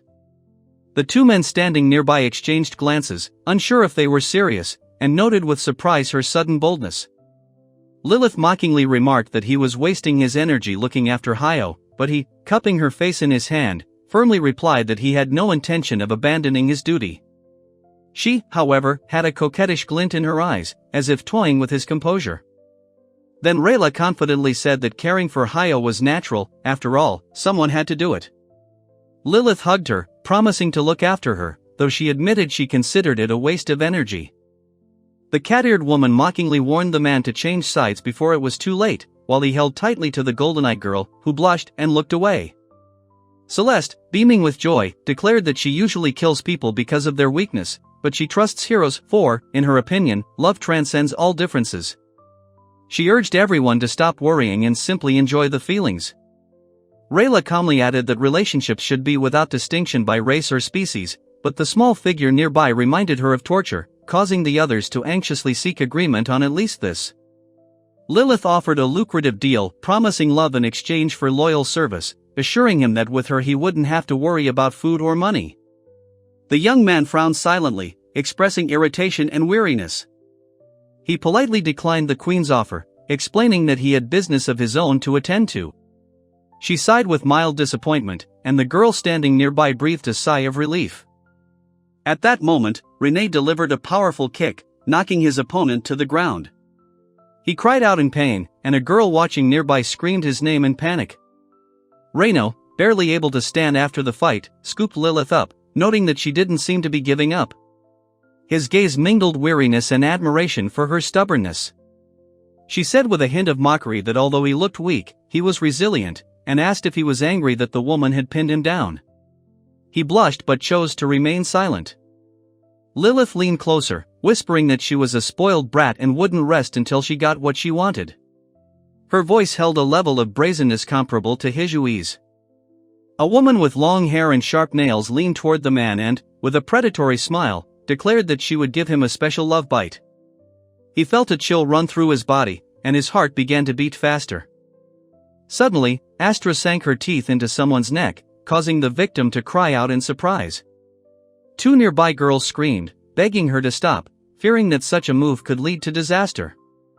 The girl winced painfully, and someone watching noticed she was activating her special ability. An unpleasant, wet sound echoed through the room, heightening the tension. Ernest, gasping for breath, tried to break free, but Lilith, with a sinister smile, pressed him to her. Someone in the shadows explained that her technique was called Lilith's Kiss and, laughing, added that there was no escape from it. Someone explained that, unlike the royal mark of submission, the special seal only affects men, depriving them of their will and turning them into submissive puppets serving one mistress. The girl desperately shouted at René not to succumb to the spell, but the other, looking at his swaying figure, asked in horror if it was really him. The young man stepped forward, as if drawn by an invisible force. The confident woman ordered the man to kneel and kiss her hand, calling him her knight and her doll. He frowned and covered his face, barely containing his irritation. Then he forcefully pushed her hand away, declaring that no was no, and struggled to catch his breath. Two girls nearby noticed the blood and exchanged worried glances, realizing he'd been hurt in self-defense. The pink-haired woman, dramatically tossing her head, complained that her fangs were useless, as no man had ever resisted their enchanting power before. The others merely glanced at each other, unsure whether to sympathize or laugh. Then one of the girls rushed to her fallen sister, who lay unconscious in the boy's arms. Two onlookers commented that the boy was ruthless, and that love, as always, blinded the mind. The girl angrily accused the young man of being obsessed with her sister, calling him a pervert. Another quickly warned him not to lose control, as any unnecessary movement could lead to disaster. Rayla, irritated and embarrassed, lashed out at Toka, berating herself for being overly cautious. Nearby, a confident woman dismissively declared that even with two cores, they had nothing to fear. The crowned head sharply declared that she was in a foul mood and could not understand how such an ignorant, stupid girl dared to speak to her, reminding her that she had once begged her sister for mercy. Lilith stepped forward, warning that some people should know their place. The girl in the maid uniform squealed in fear, clutching her hands to her chest. Someone bit down sharply, but immediately recoiled when the opponent coldly called her blood disgusting and unripe, adding that it was not worth entering into a fight in which there was no chance of victory. The short-haired girl insisted she was fine, despite the bite on her neck, while her friend with the bow whispered fearfully that she might have gone crazy. The two royals, standing off to the side, merely exchanged glances, commenting on the friendly game. Suddenly, someone noticed a red rose-shaped mark on Hayo's arm and asked in surprise where it came from. The other two explained that it was a sign of their sister's ability, causing confusion and alarm among everyone. In the foreground, a girl is agonizingly struggling with something within herself, while a stunned man stands behind her. The young man is then shown gritting his teeth, ordering himself to pull himself together, while a girl nearby indignantly asks why she wasn't told anything. The girl cautiously approached the other, who sat motionless with a distorted hand and a dark aura. The two figures behind her realized she was under someone's control, and the seated one grinned, radiating predatory satisfaction. The controlling figure then joyfully declared that it could control the alien mark and destroy it at any moment. The man nearby watched silently, contemplating how dangerous the situation had become. Meanwhile, another girl was sobbing, locked in a fireproof cage, and a calm young man outside wearily asked if things had really come to this. Through her tears, she insisted that her fire magic would work, as such cages were only supposed to withstand normal heat. The girl angrily accused the captive of losing her composure, and the kneeling man calmly explained that she simply could not use magic, which is why her core had not been removed. Then Rayla suggested breaking the bars and breaking out, but her frightened companion whispered that escaping could lead to slavery or death. A third one insistently warned them to keep quiet. Guards were nearby. The curly-haired girl admitted she was afraid of endangering others, while the man in the dark uniform considered a quiet escape but was unsure how to save Hayo. Meanwhile, the twin with ponytails asked a difficult question: is it permissible to destroy all demons for the sake of freedom? Rayla, clenching her fists, scolded them, declaring that they were only good at slaughter, and that their true duty was to save the princess. One of her companions turned away in irritation, unable to find the words to retort. In silence, she admitted that she regretted not giving up like her brother, when she could have simply killed her enemies in their sleep. Reino quietly asked if the succubus's bite still hurt, reminding her of how she had once been obsessed with it. Then Lilith, with a cheeky smile, proposed a crazy plan, to get closer to their goal at any cost. The two watched from the sidelines, whispering that Hayo looked so much cuter when she was silent, like a soulless doll. A woman with long hair, examining the captive, coldly remarked that ruby eyes and a garnet brooch would suit her, for added beauty. The second woman added indifferently that after death, she could be stuffed. Suddenly, there was a knock, and one of the girls burst into laughter, inviting them in. A man hesitantly entered the room, and the woman sitting on the sofa explained that the captured man insisted on meeting despite his strange behavior. The princess and her retinue froze as a confident young man stepped forward and calmly addressed her by name, Lily. His voice was filled with unwavering confidence. Then he dropped to one knee, took the blonde's hand, and with genuine seriousness asked permission to become her servant. She blushed and looked away, unable to hide a slight blush.